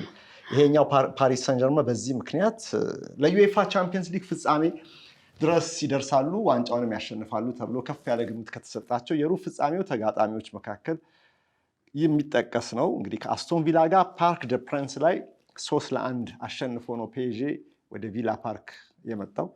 ማክሰኞ ምሽት ይህንን ውጤት ቪላዎች ይቀለብሳሉ ወይስ ፓሪስ ሰን ጀርመኖች ደግሞ ይሄንን ውጤት አስቀጥለው ማለፍ ይችላሉ ወይ? ከሁለቱ የሙያ ባልደረቦቼ ከሚሊዮን ጉግሳና ከልዑል ታደሰ ትንተናዎች በቂ መረጃ ሀሳብ ያገኛችሁ ይመስለኛል። ከመንሱር አብዱልቀኒ ኦፊሻል ዩቲዩብ ቻነል ጋር ሃይነከን ተባብሮ ነው ይህንን ቪዲዮ ያቀረበላችሁ። የዩኤፋ ቻምፒየንስ ሊግ የ2024-25 የውድድር ዘመን የሩብ ፍጻሜ ጨዋታዎችን የተመለከተ ፕሮግራም ነው። እንደወደዳችሁ ተስፋ አደርጋለሁ። እናንተስ ግምታችሁ ምን ይላል? በኮሜንቱ ስር ግምታችሁንና ሀሳባችሁን ጻፉልን። ስለሁሉም እናመሰግናለን አብራችሁን ስለሆናችሁ። በሌሎች ቪዲዮዎችም በረቡዕ ምሽት ጨዋታዎችም እንመለሳለን ከሌሎች ባልደረቦቼ ጋር። እስከዛው ድረስ አብረውኝ ለቆዩት ለሚሊዮንና ለልዑል ከፍ ያለ ምስጋና አቀርባለሁ። እናንተም ይህን ቪዲዮ እስከ ጥግ ድረስ ከመጨረሻው ለተመለከታችሁ ሰብስክራይብ፣ ላይክ፣ ሼር ማድረጋችሁን አትዘንጉ። መንሱር አብዱልቀኒ ነበርኩኝ። ሰላም።